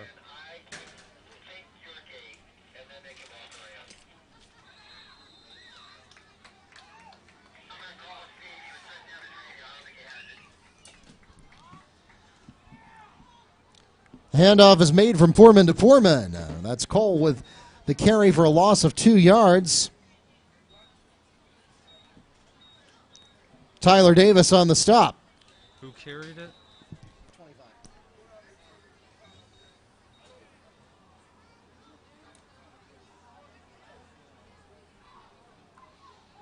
So that does put the ball back on the Cougars side. And that pass is too hard.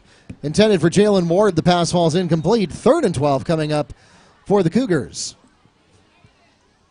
So now University's back on Wekiva's side of the field.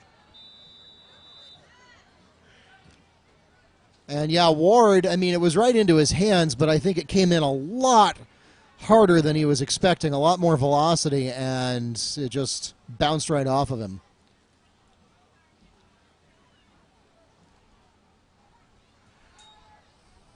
We'll go for a quick pass here, and the Mustangs are ready. Oh, it took it out of his hands. No. They're going to call that one dead. Boy, that was pretty, though, wasn't it? Yeah, that certainly would have been highlight material. The pass intended for Jalen Williams is broken up by Malcolm Green, who was ready to take off with it, but the play is blown dead.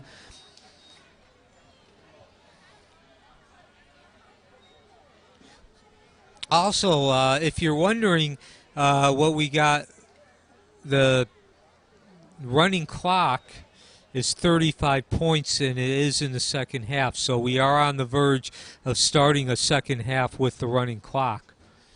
Yes, which, of course, the Wekiva Marching Band would have no complaints about, since they're going to be extending the time we spend here tonight anyway, because their marching show is being preempted at halftime, and they'll be playing after the game.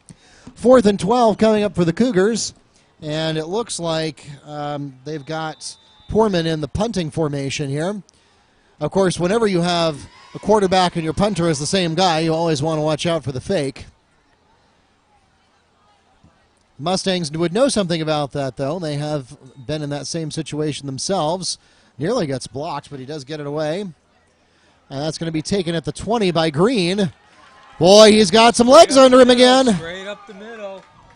And he just does not want to go down.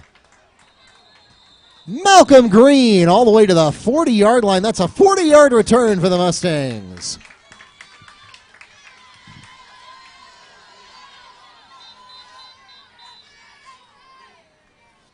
So, again, another good decision made by Wekiva. Green started. He went about 20 yards straight up the middle there, saw that opening, didn't try to do anything fancy. Yeah, and as a result, you've got a net of negative 11 on the play, and they're going to get even more. They won't. Penalty was called against the Cougars there, but it'll be declined. The Mustangs are happy with that play just the way it ended. So they'll take over at the Cougar 40-yard line with 1st and 10. And by the way, that is the first penalty called on University. Whatever it was, we declined it.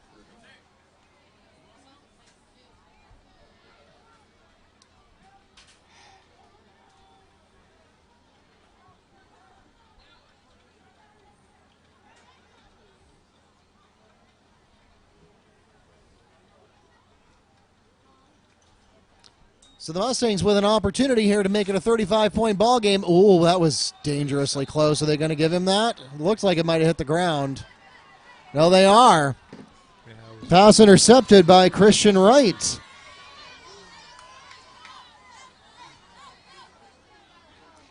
I don't know, Neil. I obviously the officials are closer than I am, but it kind of looked from here like it was in the grass. No, that actually was a good interception. The hands were underneath the football. Okay, yeah. Well, in that case, then credit to Christian Wright, who did exactly what he was supposed to do in that situation. Yeah. And, again, bad decision there by Larry Preston. I'm not sure what he saw there. I mean, there was no receiver within a good 10 yards, and as he came off, I could see Coach Hurd giving him an earful there. Saying exactly what I was, the starter look of why did you throw that there? Pass intended for number 6, Jeremiah Colon, broken up by James Lynch. Lynch is wearing the Ryan Davis jersey tonight. That is jersey number 4.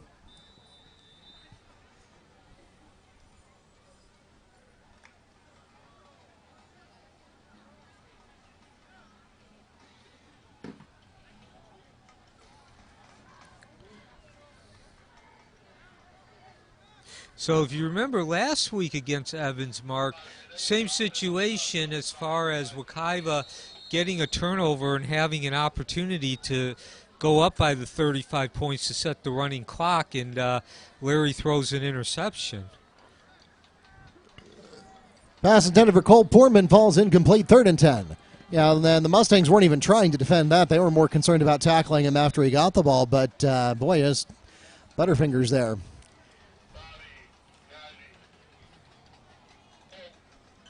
So 3rd and 10 coming up here for the Cougars. So far, they have been fairly ineffective against the Mustang defensive line.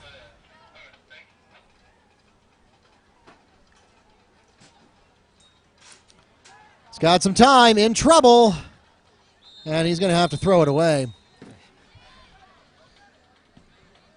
Foreman flushed out, and he'll have to throw it away. It brings up 4th and 10. Boy, he barely avoided the intentional grounding call there.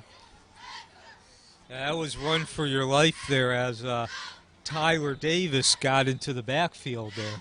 Yeah, and that is one guy you do not want chasing you in the backfield. So, well, you know, every time they have to punt the ball so far, they've ended up, well, I don't know about every time, but on multiple occasions, they've punted the ball and ended up with negative yardage thanks to Malcolm Green. So... yeah, well, that's the one good thing about the mistakes. We'll pause here for a timeout called by the Cougars.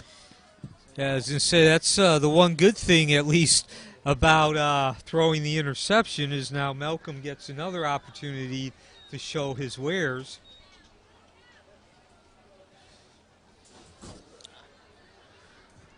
Today's job market is more competitive than ever. It takes advanced training to land high-tech jobs. The U.S. Air Force is on the forefront of technology, and we're hiring. Gain the skills you need to compete in the high-tech world with the U.S. Air Force. Visit airforce.com for more information or call your local recruiter at 1-800-423-USAF.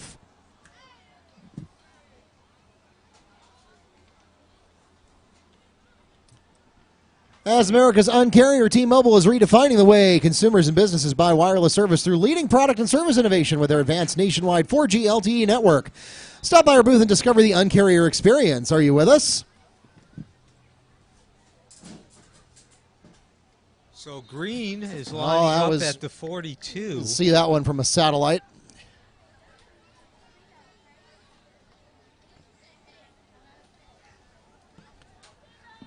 Offsides called against the Mustang defense. It's a 5-yard donation to the Cougar cause and a replay of 4th down.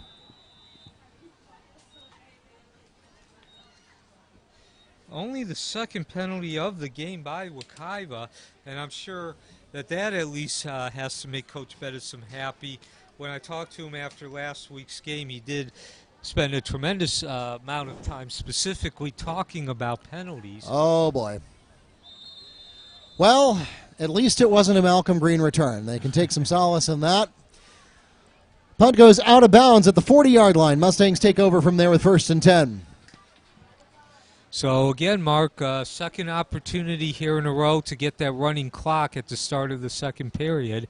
Again, 35 points during the second half establishes the running clock. Yeah, and so the Mustangs just got to keep their noses clean and not get any more turnovers in the books, and they might be able to do something here. 2:09 left on the clock, in case any of you are joining us audio only, if you got us turned on in the car. We'll have a special scholarship presentation coming up right at the beginning of halftime. Then we'll have our presentation of your homecoming court, the crowning of the King and Queen. Which reminds me, I ought to make sure I still have that envelope up here somewhere. 33. Supreme Richardson on the carry for the Mustangs, and he's going to pick up about 2 yards on the play.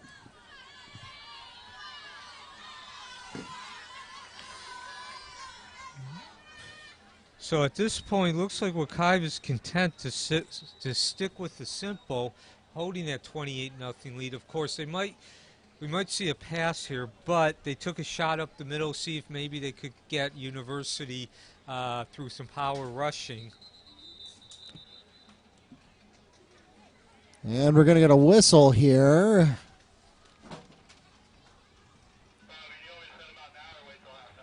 Came from the side judge. That usually means somebody is not where they should be, lined up for the snap. Prior to the snap, false start called against the Mustang offense. That's a 5-yard penalty and a replay of 2nd down.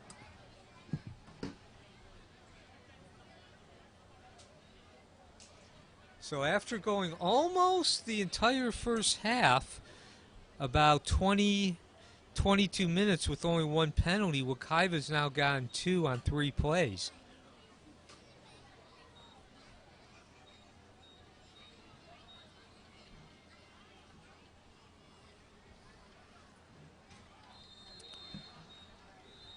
Supreme Richardson on the carry.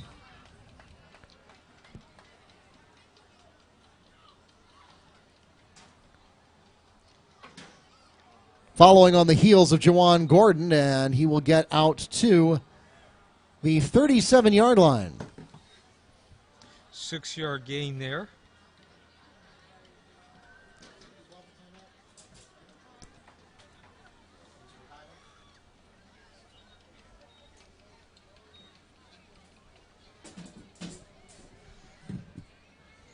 And the Mustangs will request a timeout here with 1:13 left in the first half.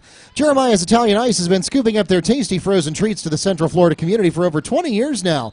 Be sure to visit jeremiahsice.com to locate your nearest Jeremiah's Ice location to indulge in their refreshing Italian Ice's rich and creamy soft ice cream or their signature treat, the Jeremiah's Gelati, the perfect layering of Italian ice and soft ice cream.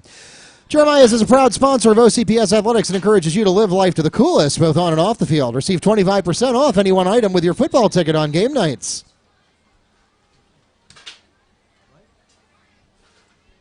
So 3rd and 9 here, Mark. Oh, my goodness. Did this actually happen again, Neil? Oh, my goodness. Christian Wright with another interception at ground level. And I'm not sure who Preston was aiming at. There were really no Mustangs anywhere near there. I don't think that was where he intended the ball to go when it left his hands. No Mustang anywhere near that ball. And again, we praised Larry Preston about good decisions, and until the last 2 possessions, he did make good decisions, and now he's thrown 2 interceptions on 2 consecutive possessions. And again, good opportunities for Wekiva to score some more points go by the wayside.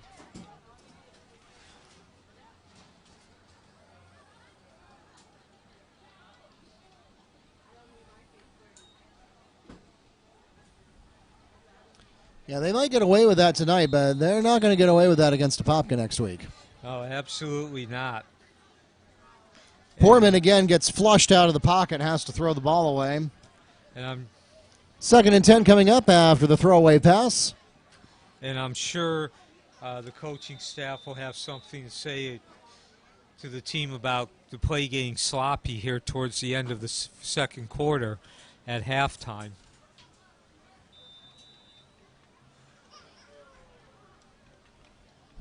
Hello?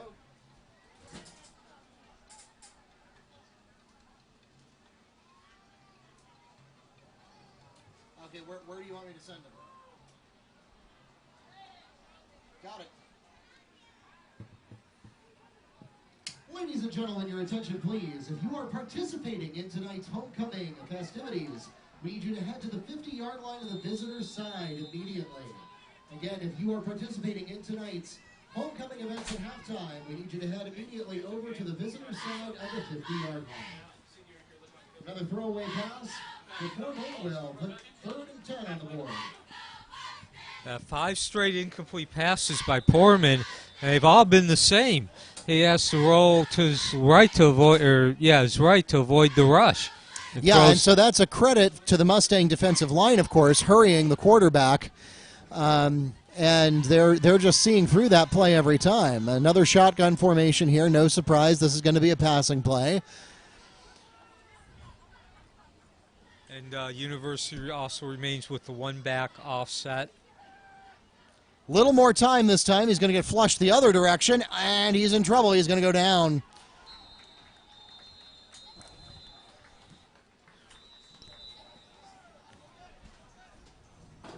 Who is that? Who had the sack? I think it was 8. No, it's this guy back here. 13? 12, 16, 12, 13. Arion Lowe on the sack. So Wekiva finally gets to Poorman, and they immediately call a timeout with 45 seconds left. 4th and 20 coming up with a timeout called. How much of a loss was that?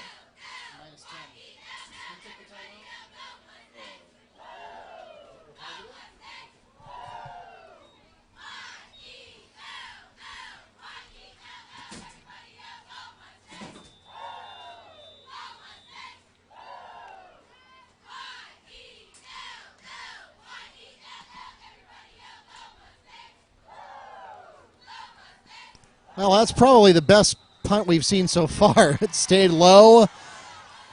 And we have a late flag on the play after the punt goes out of bounds at the 30-yard line. Yeah, there was more action after the play was over than during the play, Mark.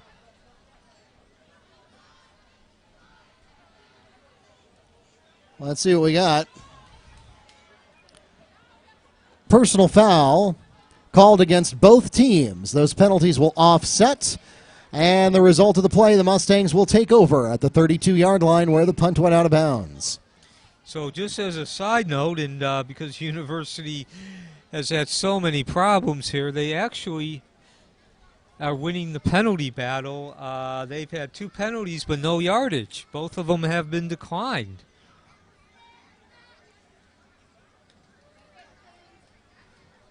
An interesting stat that you don't usually see.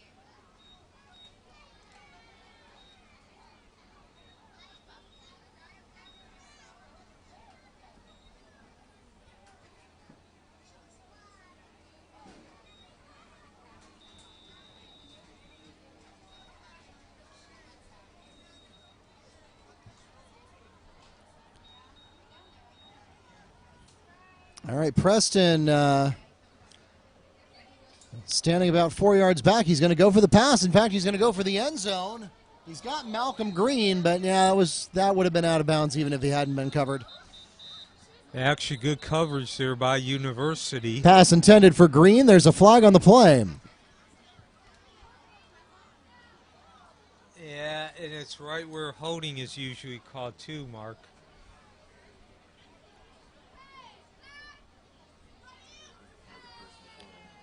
Personal foul is called again against both teams, and those penalties will offset. So the play stands as it was, and that'll bring up 2nd and 10. So Wekiva catches a break there. And the fact that University also committed a penalty.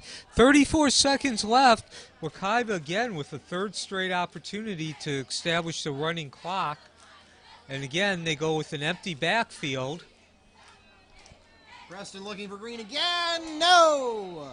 Pass again intended for Malcolm Green, and it falls incomplete.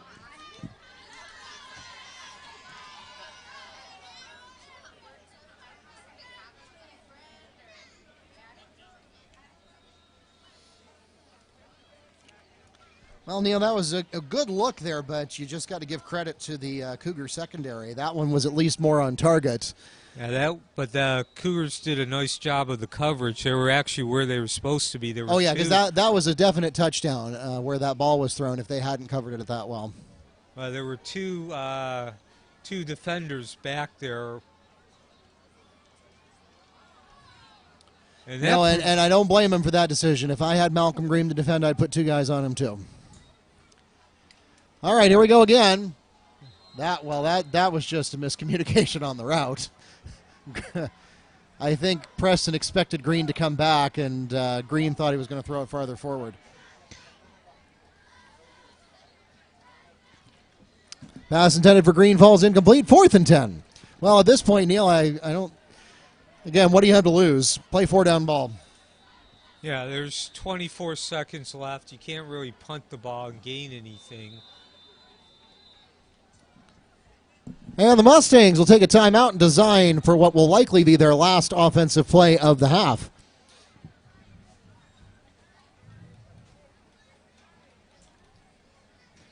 Again, coming up at halftime, first we're going to have a special presentation briefly at midfield, and then we will have our homecoming court presented for the class of 2019, as well as their underclassmen colleagues, and then we will crown our king and queen.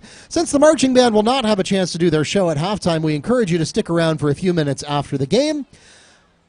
University was unable to join us with their band tonight due to another commitment that they have first thing tomorrow morning, and so you'll only have one band show to stay for after the game, and it will be ours, the Wekiva Mustangs. We encourage you to stick around again just for a few minutes after the game and enjoy some tunes courtesy of your Mustang Marching Band. Tunage.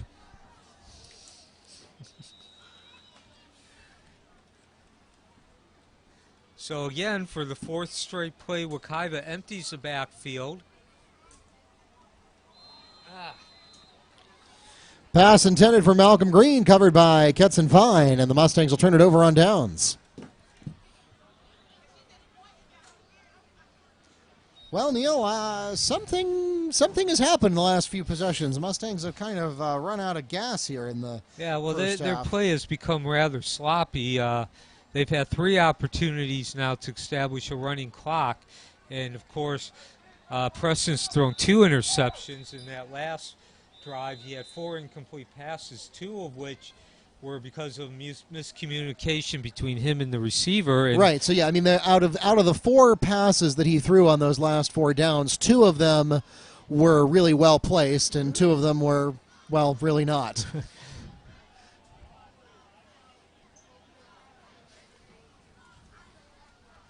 And, again, going all the way back to our pregame show, mistakes was exactly what Coach Bedison talked about.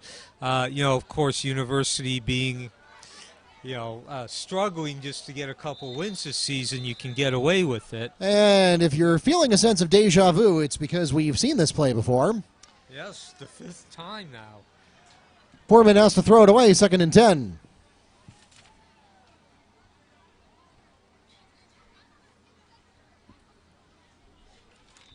That's the 6th time in the last 8 plays that he's rolled to his right and thrown the ball out. Yeah, well, if it hasn't done anything else, it's made the first half take longer because it keeps stopping the clock.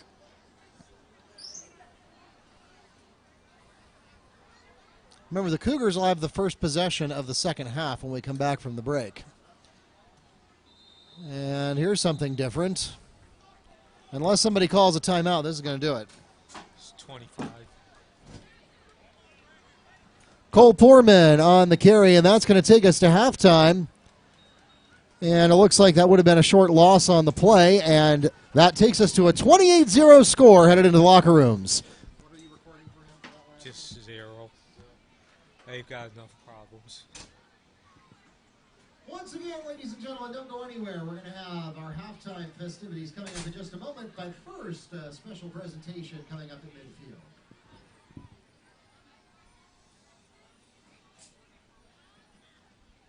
Assume McWhite is going out to midfield now, so I can go ahead and do this while they set up.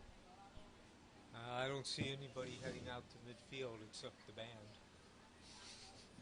who isn't playing.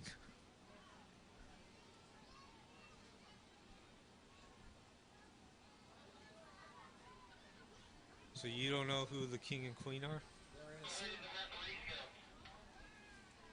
sealed envelope right here. Hermaphroditically sealed, as Johnny Carson would say.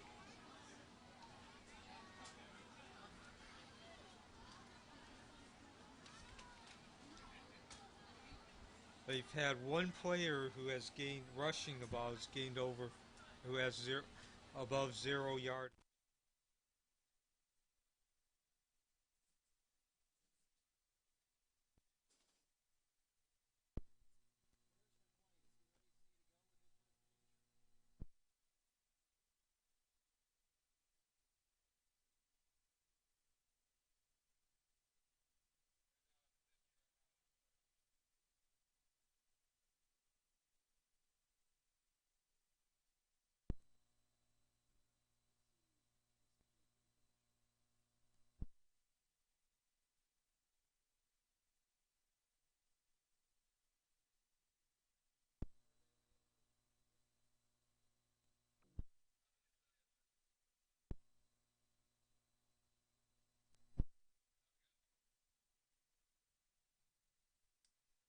Ladies and gentlemen, before we get to our homecoming festivities this evening, we ask that you turn your attention to midfield for a special presentation. Over the summer, our Mustang family was deeply saddened to learn of the loss of one of our most outstanding alumni, Austin McWhite. A member of the class of 2013, Austin was the MVP of the baseball team in his senior year, where he played first base and center field. He was also a proud cadet in the Junior Reserve Officer Training Corps, which inspired him to pursue a career in the armed forces. He was offered a full scholarship to the University of Dubuque, Iowa, to study aviation for the Department of Defense while continuing to play baseball. And upon graduation in 2017, he was commissioned to the U.S. Army as a second lieutenant engineer officer. In honor and memory of the outstanding legacy Austin left, the McWhite family has established the Austin McWhite Foundation, dedicated to helping deserving minorities achieve their aviation career goal and ensuring that no deserving scholar will be deprived of higher education because of a shortage of funds. As part of the foundation's efforts, they will be offering a $500 scholarship in Austin's name for a Wekiva senior. Application information will be available in the guidance office with Mrs. Giddens. For more details about Austin and the foundation, visit AustinMcWhiteFoundation.com. That's AustinMcWhiteFoundation.com. Please join me, along with our Mustang community, in thanking the McWhite family for ensuring that Austin's dedication to his school and his country will endure far into the future.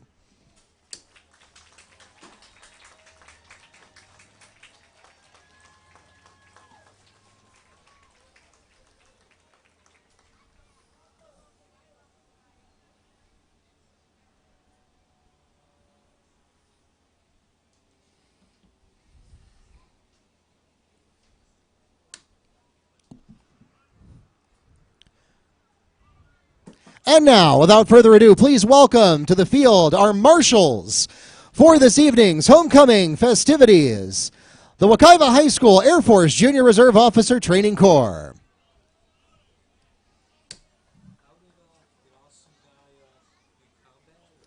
No.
And now, we introduce our homecoming courts.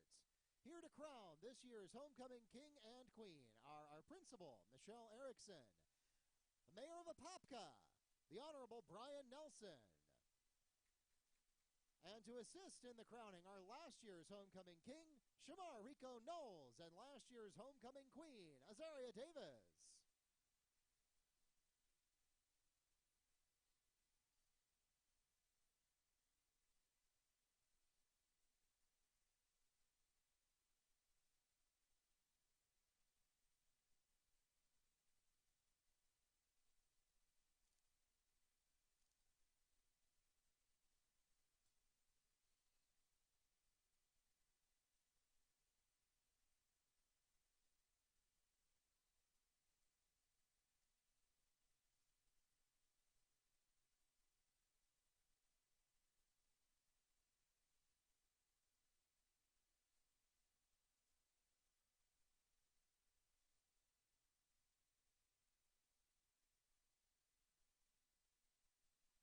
And now we will begin with our freshman class. Our freshman princess is Kelshanti Harris.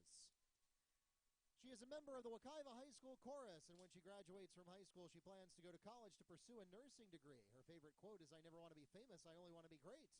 She is escorted tonight by her parents, Mr. Kelsey Harris and Mrs. Bernita Harris. Our freshman prince is Tamarian Foster, who plays football, runs track, and sings in the Wekiva chorus. In the future, he wants to play in the NFL and continue developing his personal clothing line, which he recently started. He says, "If God is with me, who can be against me?" is his favorite quote, and he is being escorted this evening by his mother, Tamika Foster. Ladies and gentlemen, your freshman court, Kalshani Harris and Tamarian Foster.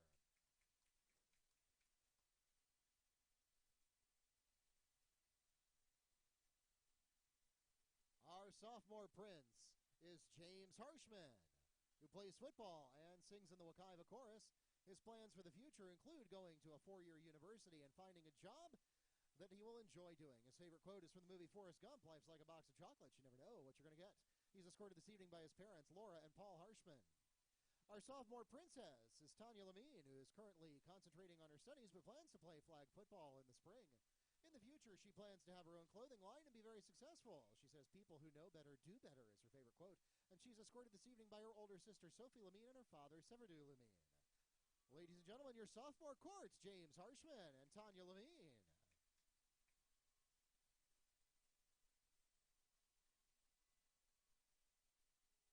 Our junior prince plays baseball, wrestling, and is part of the Wekiva Student Government Association. In the future, he plans to graduate from college, attend medical school, and become a pediatrician. His favorite quote is from Andre Gide, "It's better to be hated for what you are than to be loved for what you are not." He is escorted this evening by his mom, Artisha Scott, and his uncle, Joseph Scott. Our junior princess is Alicia McCrae, who is an athletic trainer, a member of the Wekiva Empowered, and a member of the Wekiva Student Government Association. In the future, she plans to graduate from an historically black college or university and become a physical therapist. Her favorite quote comes from Carol Burnett, "Only I can change my life. No one can change it for me." And she is escorted this evening by her parents, Pamela and Joseph McCrae. Ladies and gentlemen, your junior court, Mr. Scott and Alicia McCrae.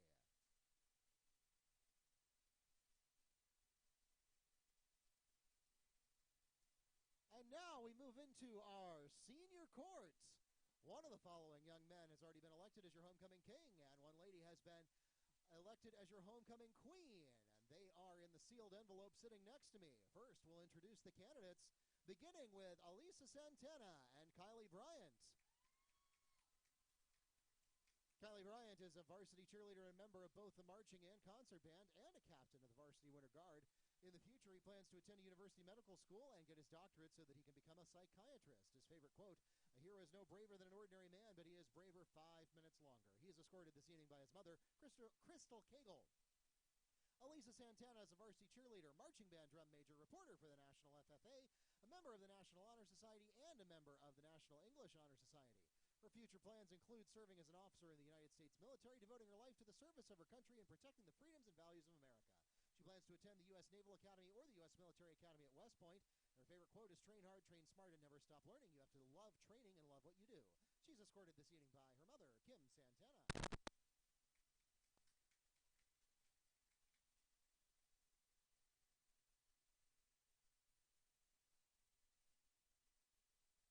Up next, we have Malia Brinson and Xavier Christian.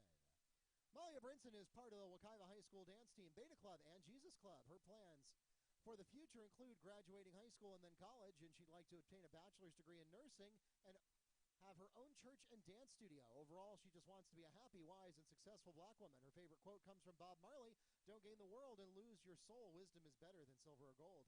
Her older cousin, Nishalette, is escorting her this evening. Xavier Christian has participated in basketball for the past 4 years and is currently a member of the Minority Scholar Program. He plans to continue school, attend Florida State University, and obtain a degree in aeronautical engineering. His favorite quote is from Robert Frost, "In 3 words, I can sum up everything I learned about life." It goes on. He is escorted this evening by his mother, Stacy Christian, and his father, Renata Brown.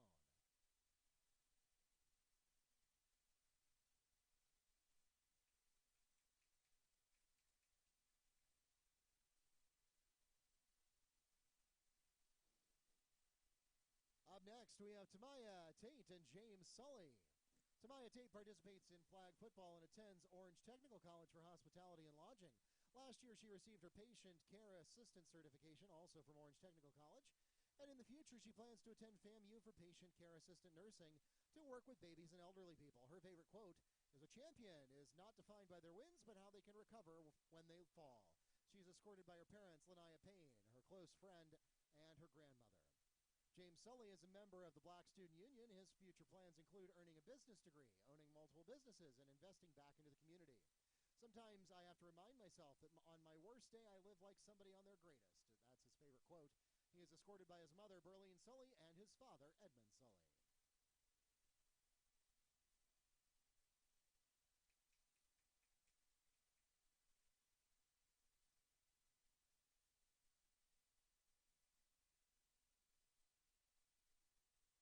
Next, representing the senior class, we have Jade Young and Evan Hook. Jade Young plays soccer, track and field, and sings in the Wekiva High School chorus. She plans to pursue a bachelor's degree, attend dental school, and become a dentist. Her favorite quote is, "Failure will never overtake me if my determination to succeed is strong enough." She is escorted this evening by her mother, Roxanne Young. Evan Hook is a member of one of our newest clubs, CAST, as well as Drama Club, Film Club, Wekiva Empowered, and the Gay Straight Alliance. In the future, he wants to make music or art to inspire youth to enact the change we need in the world. His favorite quote is, "Education must not simply teach work, it must teach life." He is escorted this evening by his friend, Lauren Guerra.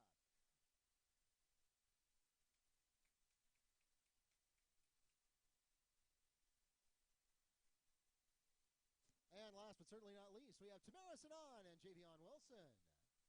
Tamara Sanan wrestles on the varsity team and has been a state champion placer. She also plays varsity lacrosse, is an athletic trainer, a member of the National Honor Society, and is dual enrolled for digital media production. She plans to attend a 4-year university majoring in broadcast journalism and possibly double majoring in architecture. Her favorite quote is, "She believed she could, so she did." She is escorted this evening by her mother, Paulette Lewis. Javion Wilson plays varsity football and long-distance track. He plans to graduate high school and attend a university to major in biology and become a wildlife officer or biologist. His favorite quote is, "There may be people that have more talent than you, but there's no excuse for anyone to work harder than you do." He is escorted this evening by his mother, Ms. Yolanda Wilson, and his girlfriend, Ayana Rodriguez.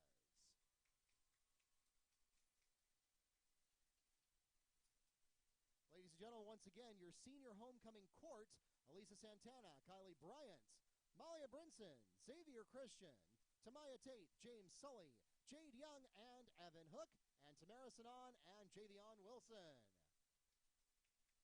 now it's time to open up that envelope.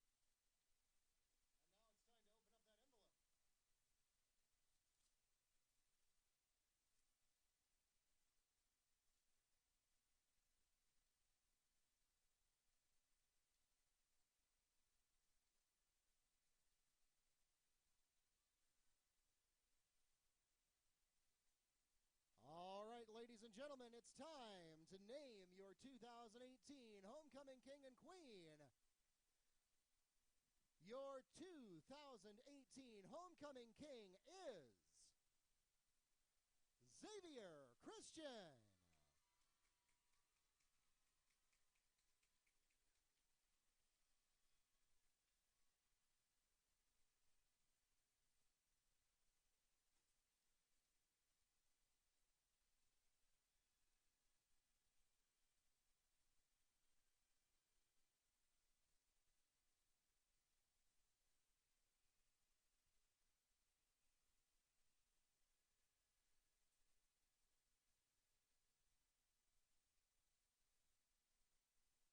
And your 2018 Homecoming Queen is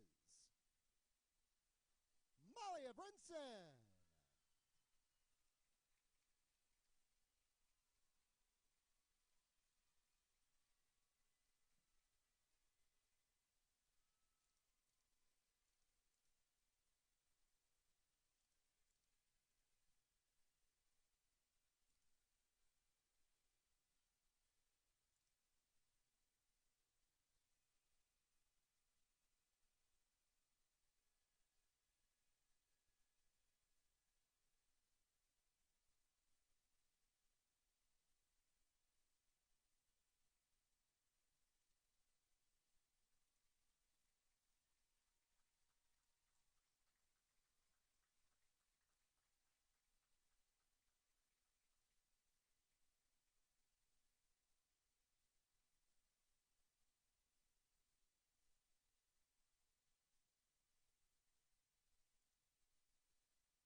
our special thanks to the Wekiva High School Air Force Junior Reserve Officer Training Corps serving as marshals for tonight's ceremony, the Wekiva High School Marching Band for providing music, the Honorable Mayor Brian Nelson and Principal Michelle Erickson, and our 2017 Homecoming King and Queen, Shamar Knowles and Azaria Davis. Thank you all for making tonight a very special evening.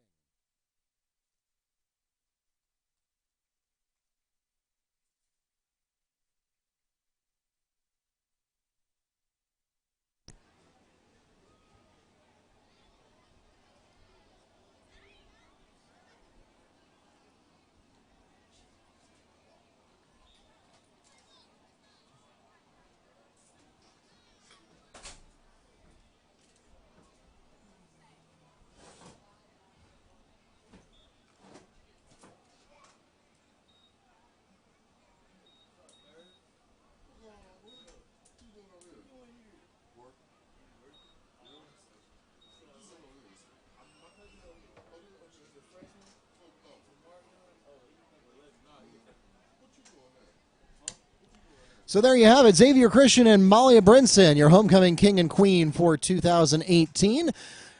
They'll get to lead off that special section of the dance that we have coming up tomorrow night at 8 p.m. here at Wekiva. And Neil, we've been doing this for 12 years now. This is our 12th homecoming ceremony, and gosh, it just never gets old. No, it doesn't. And Mark, of course, you know, it's one of those rite of passages into adulthood. I think, you know, every school does some type of homecoming, and you know, it's always a special occasion. You know, of course, being that I am 49 years, it's been a while now for me. It's been over 30 years, but I still have fond memories of the homecoming we did at my high school. I'm sure it's the same for you as well, Mark. Yeah, it's been a while since homecoming was on my radar, but I was just talking with Mr. Furo earlier about how the Mustangs take powder puffs so seriously here because many of them are ringers from the actual flag football team that plays in the spring and plays rather competitively. And when I was in high school, the powder puff homecoming game was always something of a farce. It was meant to be something that was done just for fun, was kind of silly. Nobody was really supposed to know what they were doing, and we just kind of had fun with it. And boy, I tell you what, Wekiva, they play to win. Yeah, and it wasn't just the players. Of course, the football players who take center stage tonight, about half a dozen of them were coaching on each side, and they were taking it just as seriously. Also, too, of course, you were up here in the press box. I was down on the field, so I got to get up close as to what was going on and being said. And, you know, Denisha Bowles, of course, who is the quarterback of the flag football team, and they were a state Final Four team last year, at least jokingly left the mark on Coach Bedison. He joked that maybe he would have to convince her to give up flag football. He might need her going into next year. But nonetheless, Mark, we had a very exciting crowning of the King and Queen. And as always, a very fine job on your part there. Well, thank you. And we are now getting ready to get started with the second half. So just real quick here, as we get ready to kick off this third quarter, going over the stats. University, no surprise, they have 52 total yards. They actually have 30 negative rushing, only 3 first downs. Oh, we got a fumble, Neil. We got a fumble, and there's a fumble, and it looks like it's going to be picked up by the Mustangs. And I was just about to say that one of the bright spots, there's only been a couple for universities. They have not lost the ball on a fumble yet. Well, I must have heard you talking, Neil, because they just did. They heard my brain waves there. But, yeah, that was really what, if there is, I guess, a silver lining in a 28-0 score being held to 28-0, was the fact that they had not fumbled the ball. But again, only 52 yards rushing the ball. 52 yards total, 82 passing, but 30 rushing negative. So the Mustangs will start with 1st and goal at the 8-yard line. Well, you can't ask for better than that. Neil, you may get your wish here. We're going to get a running clock for the whole second half, at least in every meaningful way. And that was out Richardson or Edgerton.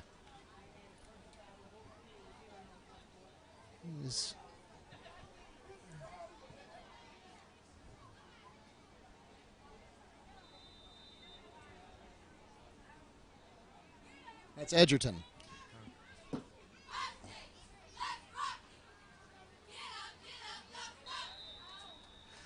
Solomon Edgerton, 8 yards into the end zone. And Brian Wilson puts up the kick, and that makes it a 35-0 game.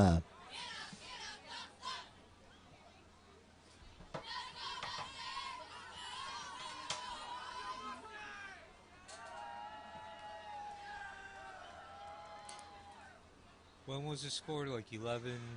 Yeah, like 11:42.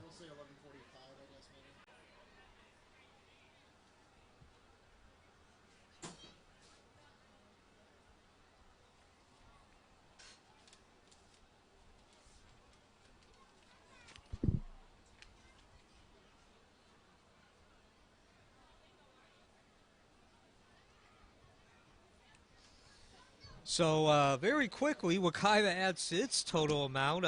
Opened up there telling you the University only got 52 yards total. Wekiva actually has 275. That's 109 passing along with 2 touchdowns. 109 rushing with 2 touchdowns and 84 through the air with a touchdown. Be honest, that discrepancy shouldn't be a surprise, given the score is 28-0. And then, of course, if you've been watching, you can definitely see it.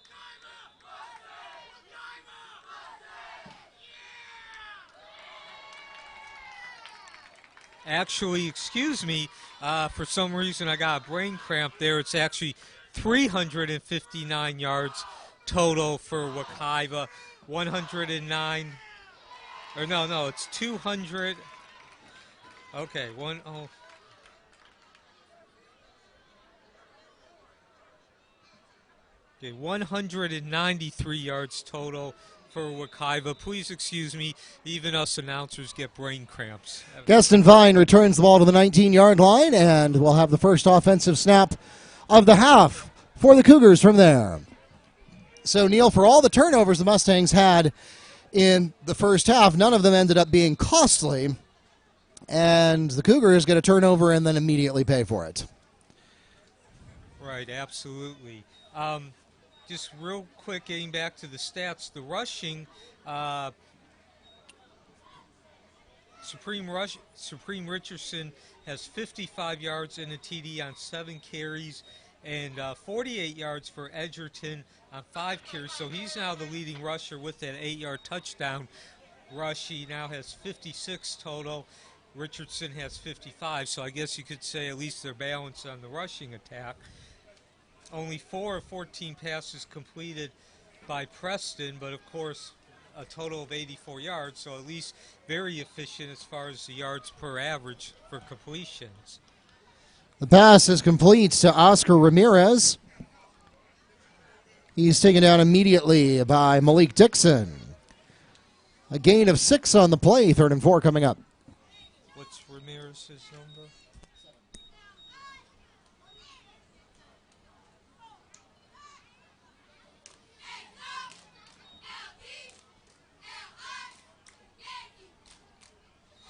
So the first opportunity University has had as far as possession of the ball. Nice gain there. And, of course, as you mentioned, Mark, we are now in a running clock. Malcolm Green on the coverage, knocks the ball down. The intended receiver was number 9, Jacob Davis.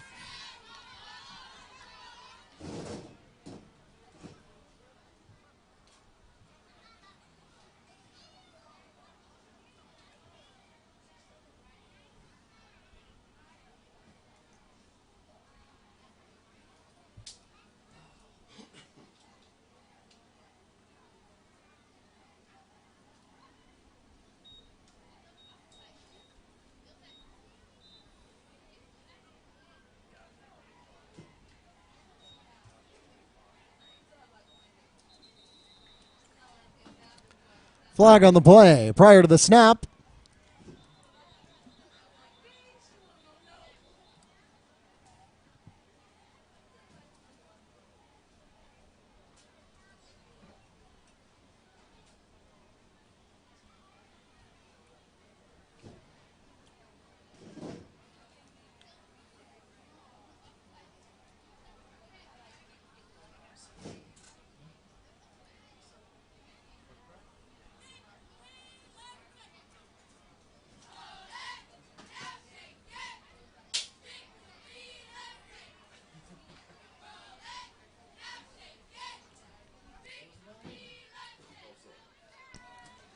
offsides is called against the Mustang defense. That's a 5-yard penalty from the previous spot. And it's an automatic first down. So, Neil, we talked about how the Mustangs have largely kept the penalties under control tonight. That one's going to cost them a first down, though. Well, they actually kept the penalties down for about the first 20 minutes. They've actually committed now 5 since then. They only had 1 through the first 20 minutes. And by the way, that is now the 4th first down for University. Well, ladies and gentlemen, we've reached the midpoint of the third quarter, and we'll pause for a timeout. As America's Uncarrier, T-Mobile is redefining the way consumers and businesses buy wireless services through leading product service innovations with their advanced nationwide 4G LTE network. Stop by our booth and discover the Uncarrier experience. Are you with us? Today's job market is more competitive than ever. It takes advanced training to land high-tech jobs. The U.S. Air Force is on the forefront of technology, and we're hiring. Gain the skills you need to compete in the high-tech world with the U.S. Air Force. Visit airforce.com for more information or call your local recruiter at 1-800-423-USAF.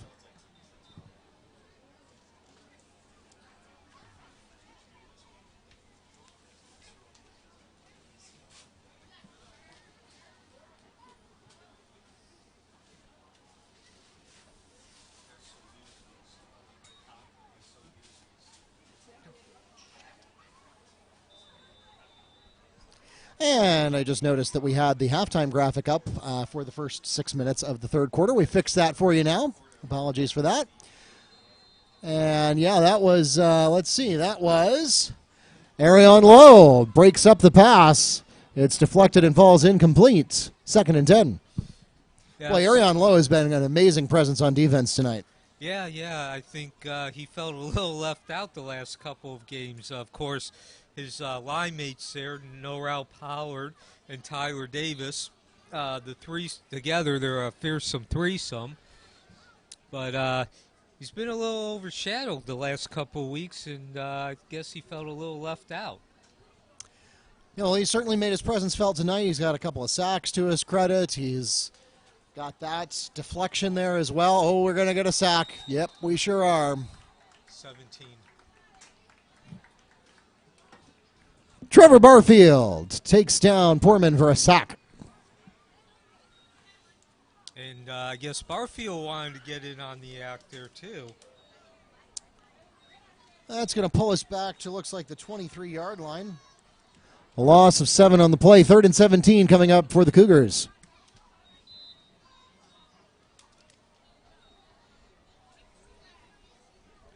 Yeah, unfortunately, Poorman is not.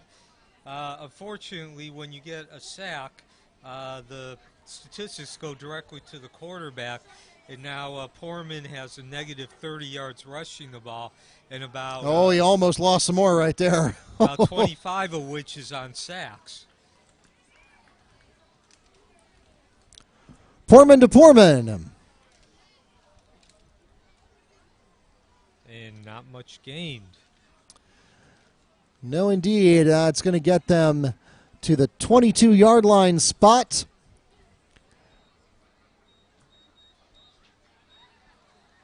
A loss of 1 on the play. And that brings up 4th and 18. So far, the Mustang defensive line not letting up at all. Their signature style is very much at work tonight. High snap, handled by Poorman, gets the punt away. That's one of his better-looking punts tonight. Yeah, his best looking punt, actually. The ball will be downed at the 48-yard line. Mustangs will take over from there with first and 10, a late penalty marker on the play. 3:30.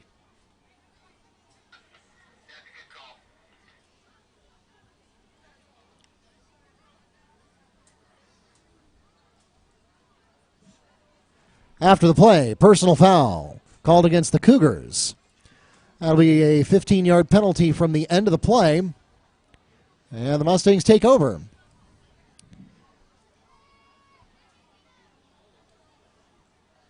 So that's actually the first yardage in penalties that's been assessed against University. Just as a side, because it's 35-0. Very unusual stat line at halftime. University had 3 penalties but no yards. All 3 penalties have been declined by Wekiva.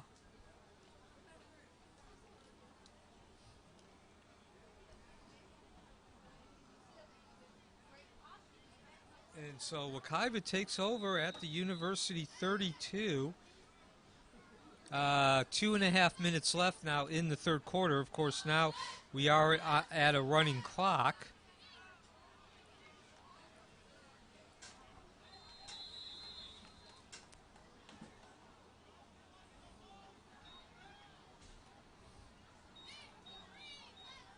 Richardson, 33. Supreme Richardson on the carry. How much did he gain?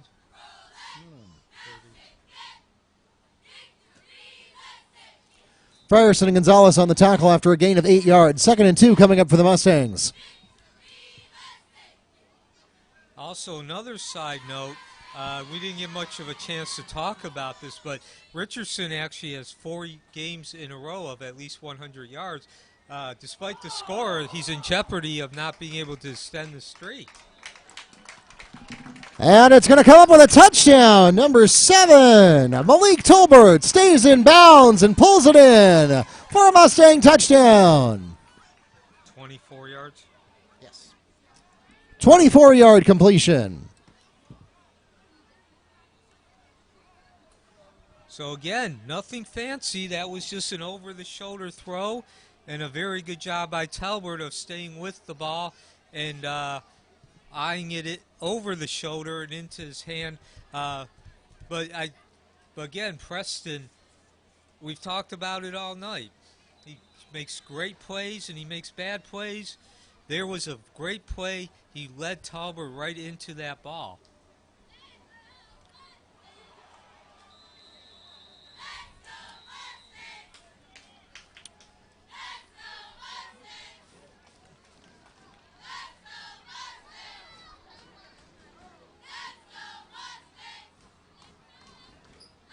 Christian Wright blocks the extra point attempt.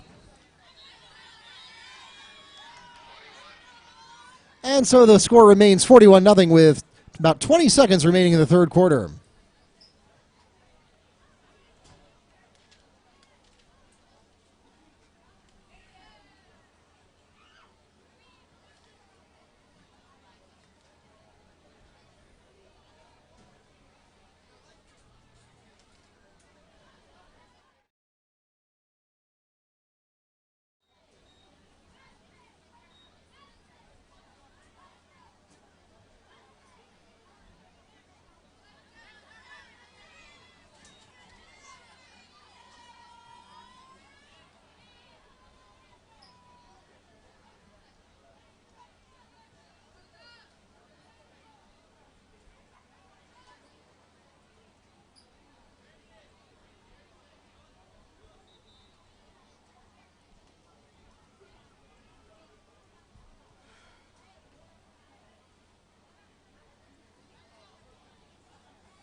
So the third quarter has come to an end.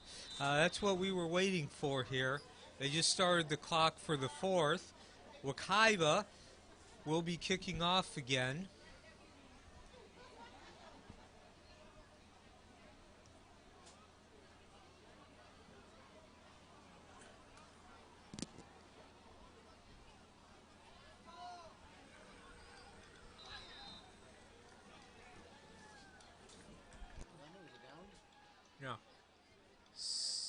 6 is it? Ah, jeez, I can't.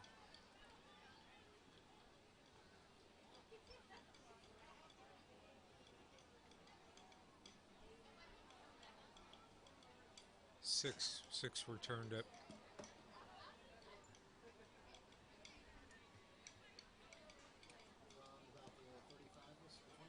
Nah, I didn't see where he caught it.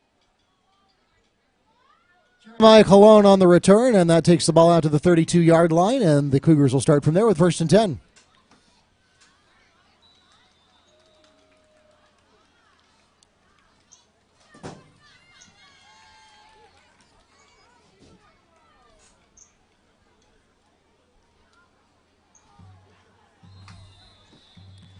Pass intended for Jaden Ward is popped up in the air by James Lynch and falls incomplete. 2nd and 10.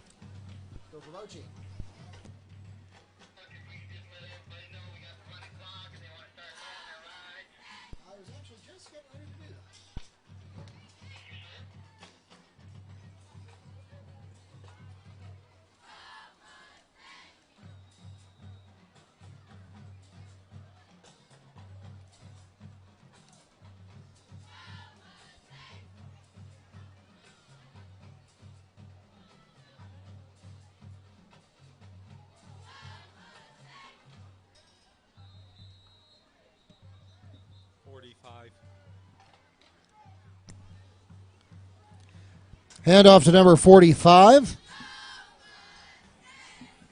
And the stop is made by James Lynch for a loss of 5. Ladies and gentlemen, we want to remind you that while we do have the band performing after the game, so we do invite you to stay with us for a few extra minutes, we are in a running clock situation, and as a result of that, when we say 9.5 minutes, we mean 9.5 minutes. So if you are depending on a ride to get home from tonight's game and you have not already done so, make sure you give them a call and let them know that they need to be getting ready to head this direction so that our administrators can get home and get well rested for the homecoming dance tomorrow.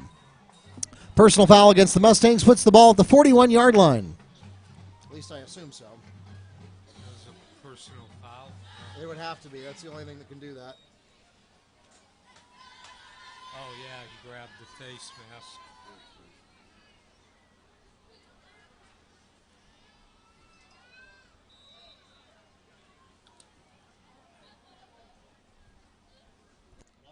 I didn't see what happened. What just happened? I threw it and went out of bounds. The pass is thrown away and falls incomplete. 2nd and 10.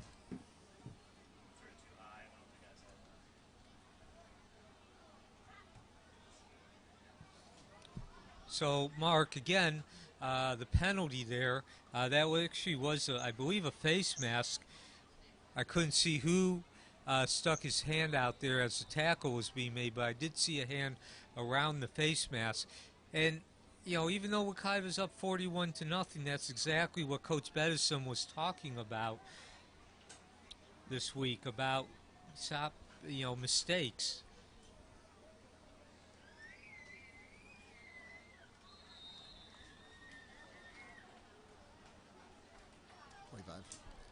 Number 45 on the carry.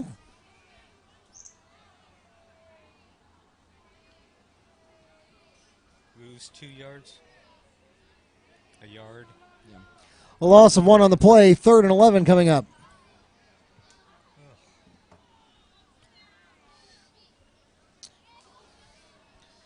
So with 7.5 minutes left here, at least the defense certainly has not let up. They certainly seem to be primed for a shutout. Yeah, I mean, they did have that one long pass that got by them, but then an interception on the next play negated that. So unless the Mustangs fall asleep on the job here, that's especially with the running clock, we're most likely dealing with maybe 2. Well, that'll do.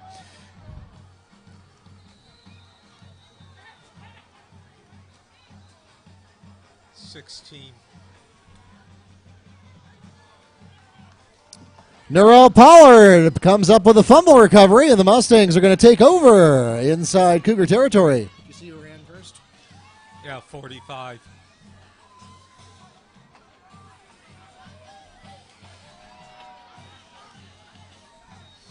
So there's just university's inexperience showing up. Ball, he was ball just came out. There was no contact made, and Norrell, of course, happened to be in the right spot. And that takes us to the midpoint of the fourth quarter, and so we'll pause for an official timeout. No look now. T-shirts coming your way from the Mustang cheerleaders. Is that 0 yards game?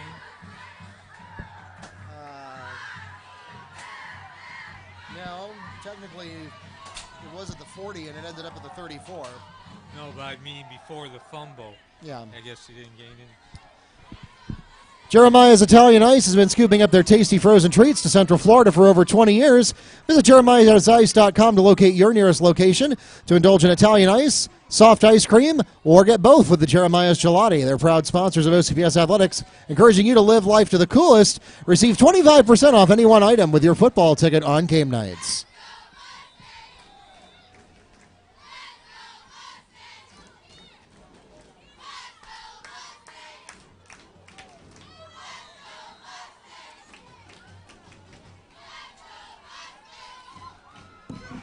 Solomon Edgerton on the carry.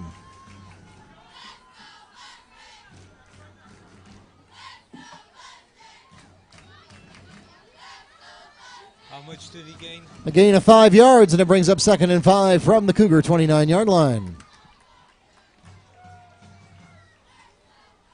At this point, Mark, I don't think we're going to see any more passing. Got 5 minutes left. Just hand the ball off and run out the clock. Yeah, we'll save the passing for practice between now and Apopka. Of course, the handoffs need to be better than that, though.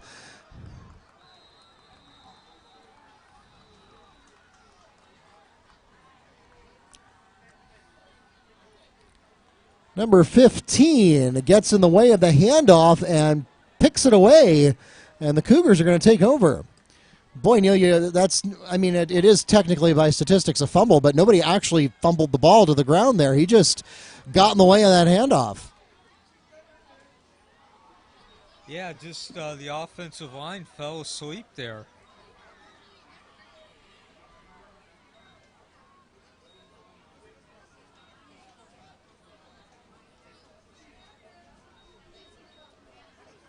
Also, that's 15 yards, which goes against the team. Correct? Actually, it was negative 16. 16.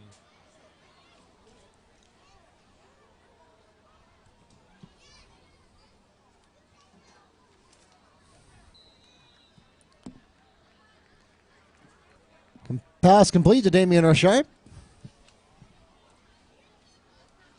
caught that? 8. 8? Yep. This is first catch of the game. It is. First catch of the game there for number 8, Rache. Gain of 5 on the completion. It brings up 2nd and 5 from midfield.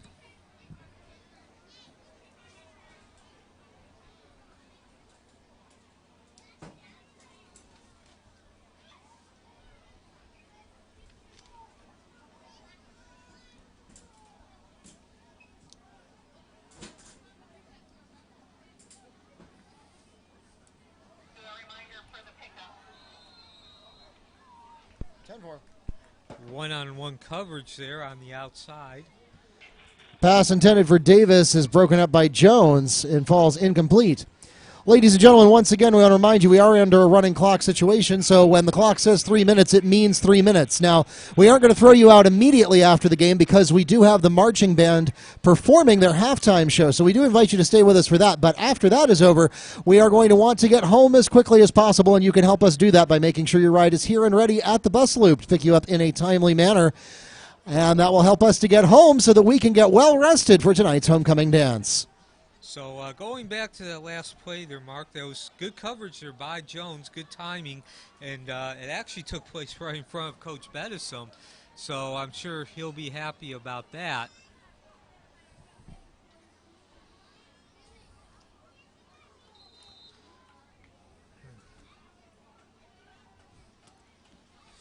Matthew Dumas gets his legs clipped out from under him by Trevor Barfield. I had that as Yeah, and by the way, Dumas has gone in as the quarterback, replacing Ty Porman. 2-yard gain there. University now has a total of 81 yards. No, that's not a 2-yard gain. That's a 2-yard loss. Oh, 2-yard loss. Okay. Excuse me. So it's now 76 yards, or 77 yards total.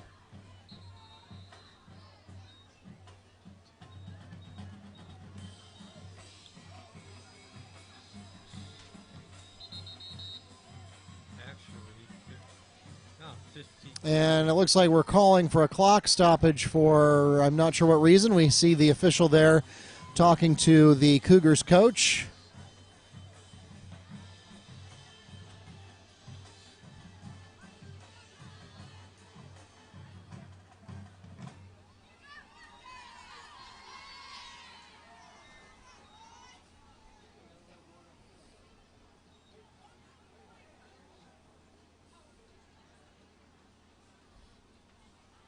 Oh, actually, and I don't know how I did this, Mark, but University's total yardage is actually 47.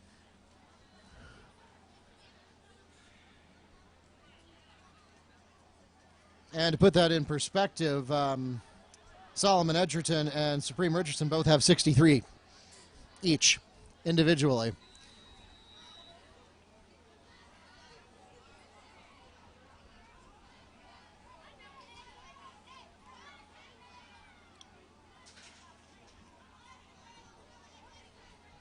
So Porman back in for the punt, and it looks like the Mustangs are not going to take that one. Now, smart decision.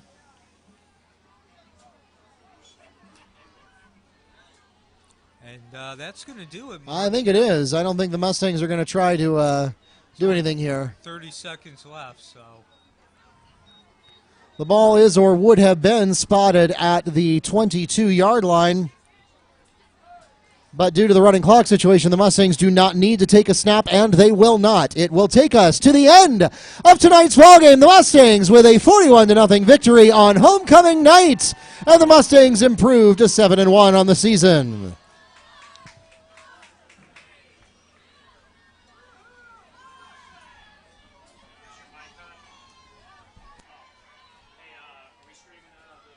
If you're willing, Jim. We're gonna do I'm just gonna leave it on one shot. I'm gonna help her.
Ladies and gentlemen, we thank you so much for coming out tonight to support your Mustang and Cougar athletes.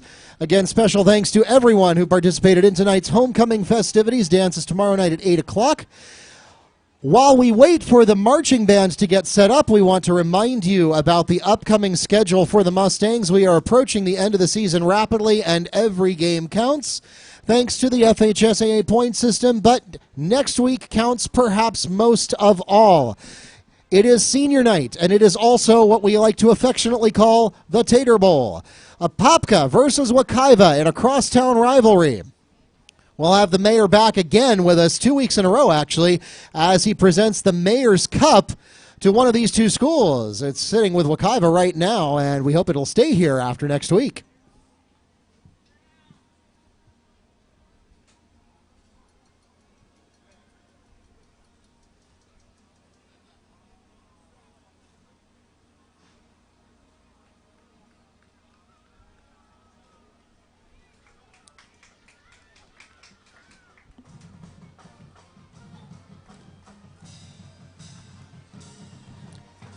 So once again, starting next week at 7 o'clock, we will have the kickoff. Make sure you get here about an hour ahead of that, though. We have a lot of seniors to recognize. We're going to be starting that ceremony somewhere between 6 and 6:15 so that we can get through all of them before kickoff, because we still want to kick off at 7 o'clock. That is a highly anticipated game, and that is effectively going to function as the district championship. If the Mustangs win on Friday, then they would be in a three-way tie, 2-1, with all three of the teams other than Evans in the district. Wekiva, Apopka, and West Orange would all be tied at 2-1. Right now, Wekiva leads in the point standings. That could change before the end of the season, but it would put Wekiva in an excellent position to potentially win the district, or if not, to certainly get a wild card spot in the playoffs. On the other hand, if Apopka wins next week, then they would be the only undefeated team in district play, and they would go on to an assured district championship with a 3-0 record. And so, next week's game is extremely consequential. Again, kickoff at 7 o'clock. We want to strongly encourage you to get here early. First of all, because it's senior night, and because you'll want to see the seniors be recognized. That'll include not just the football program, but also the band, the color guard, the cheerleaders, the athletic trainers, and the ROTC. All of those programs participating in senior night next week. In addition to that, we know that Apopka travels well, and they don't have far to travel. So they will be here in force, and the sooner you get here, the better seats you will get. So again, next week, make sure you are here early prior to the 7 o'clock kickoff for that very consequential game, what is effectively the district championship between the Mustangs and the Blue Darters. And then Wekiva will wrap up the season on the road at Lake Nona in 2 weeks. That'll be November 2nd at 7 o'clock. Once again, don't go anywhere. We'll have the marching band perform their halftime show in just a moment. So, Neil, in spite of some imperfect play, the Mustangs got away with one tonight. Yeah, I'm not sure that Coach Bedison's going to really feel very good about this victory, to be quite honest. As we started off, you don't want to badmouth another team. They are, after all, high school teams. But the bottom line is University is probably, if you rank the teams, if you somehow could measure them, they certainly would probably be in the bottom 5 of the Central Florida area. Certainly among those that are on Wekiva's schedule. But nonetheless, so you could tell from the very beginning on that opening kickoff, which was returned for a touchdown by Terrence Moore. Was it Terrence? Yes. Terrence Moore, that basically Wekiva just stepping onto the field was going to result in a victory, and probably a running clock victory, just simply because of the difference in the level between the skill and the talent. And for about 20 minutes, I thought Wekiva at least played well enough.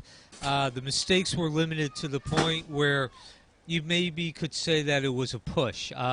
They certainly made some mistakes that they shouldn't have made, but they also made some really nice plays to kind of balance that out. And after about 20 minutes, even though we did get into the running clock, the mistakes really started to mount up. Of course, at one time, I did point out the penalties. Wekiva had only one penalty through those first 20 minutes, and then they wound up with a total of 7 penalties. So that means they had 6 penalties in the last 24 minutes, and of course, we had a running clock, so it actually was, if you look at total number of plays, it's even more emphasized. They also had 2 interceptions, and they also had a fumble.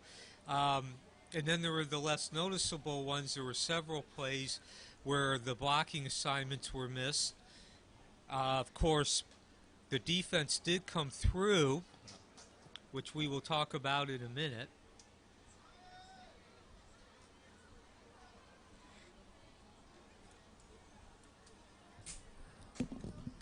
Ladies and gentlemen, now entering the field for your post-game entertainment, the pride of Wekiva, your Wekiva High School Marching Mustangs. The band is under the direction of Mr. Joshua Grosniklas, and the color guard is under the direction of Mr. Michael McKee. Tonight, the band will be performing selections from its 2018 show, Flight, featuring the music of Richard Saucedo and Samuel Hazo.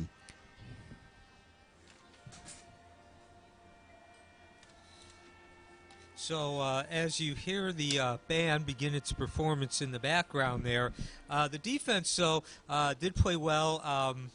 I don't really think they did anything spectacular. I know, of course, they did have several sacks, but I wouldn't consider that spectacular because, well, again, they're playing University. It was pretty much expected, but they were consistent, they were solid, and they made far fewer mistakes.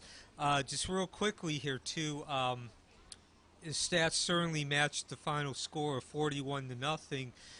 University, and again, we were talking about Wekiva's defense, 47 yards total for University. They actually had negative 45 rushing.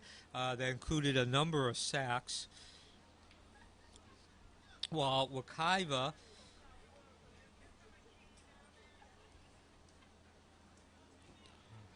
All right, Neil, it looks like they're about ready to start, so we're going to let you enjoy their performance, and then we'll wrap things up once they finish.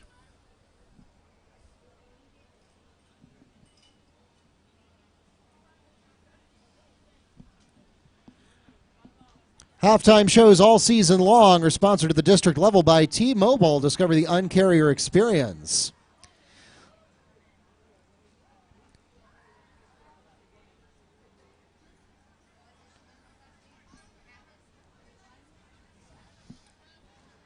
The Wekiva Marching Mustangs would like to give special thanks to their season sponsors this year, including Life Skills Behavioral Sciences by Dr. Terrence Bryant, board-certified behavioral analyst, LAE Transport, Smile Orthodontics, and Dr. Keisha Alexander, DDS, Colonial Risk Management, Behind the Scenes, Marlene Medina, and Pastor James Hick of Greater Faith World Center.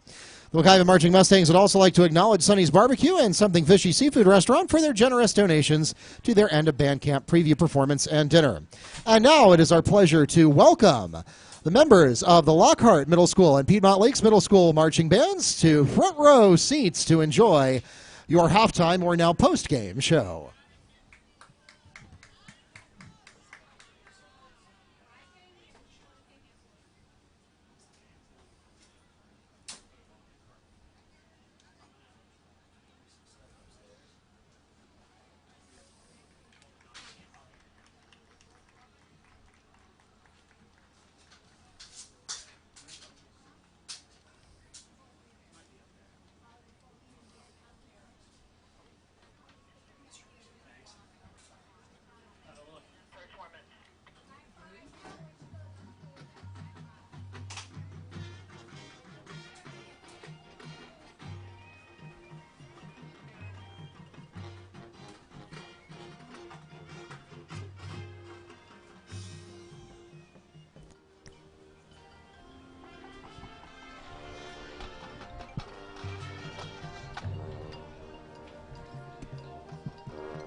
Ladies and gentlemen, once again, the pride of Wekiva, your Wekiva High School marching band.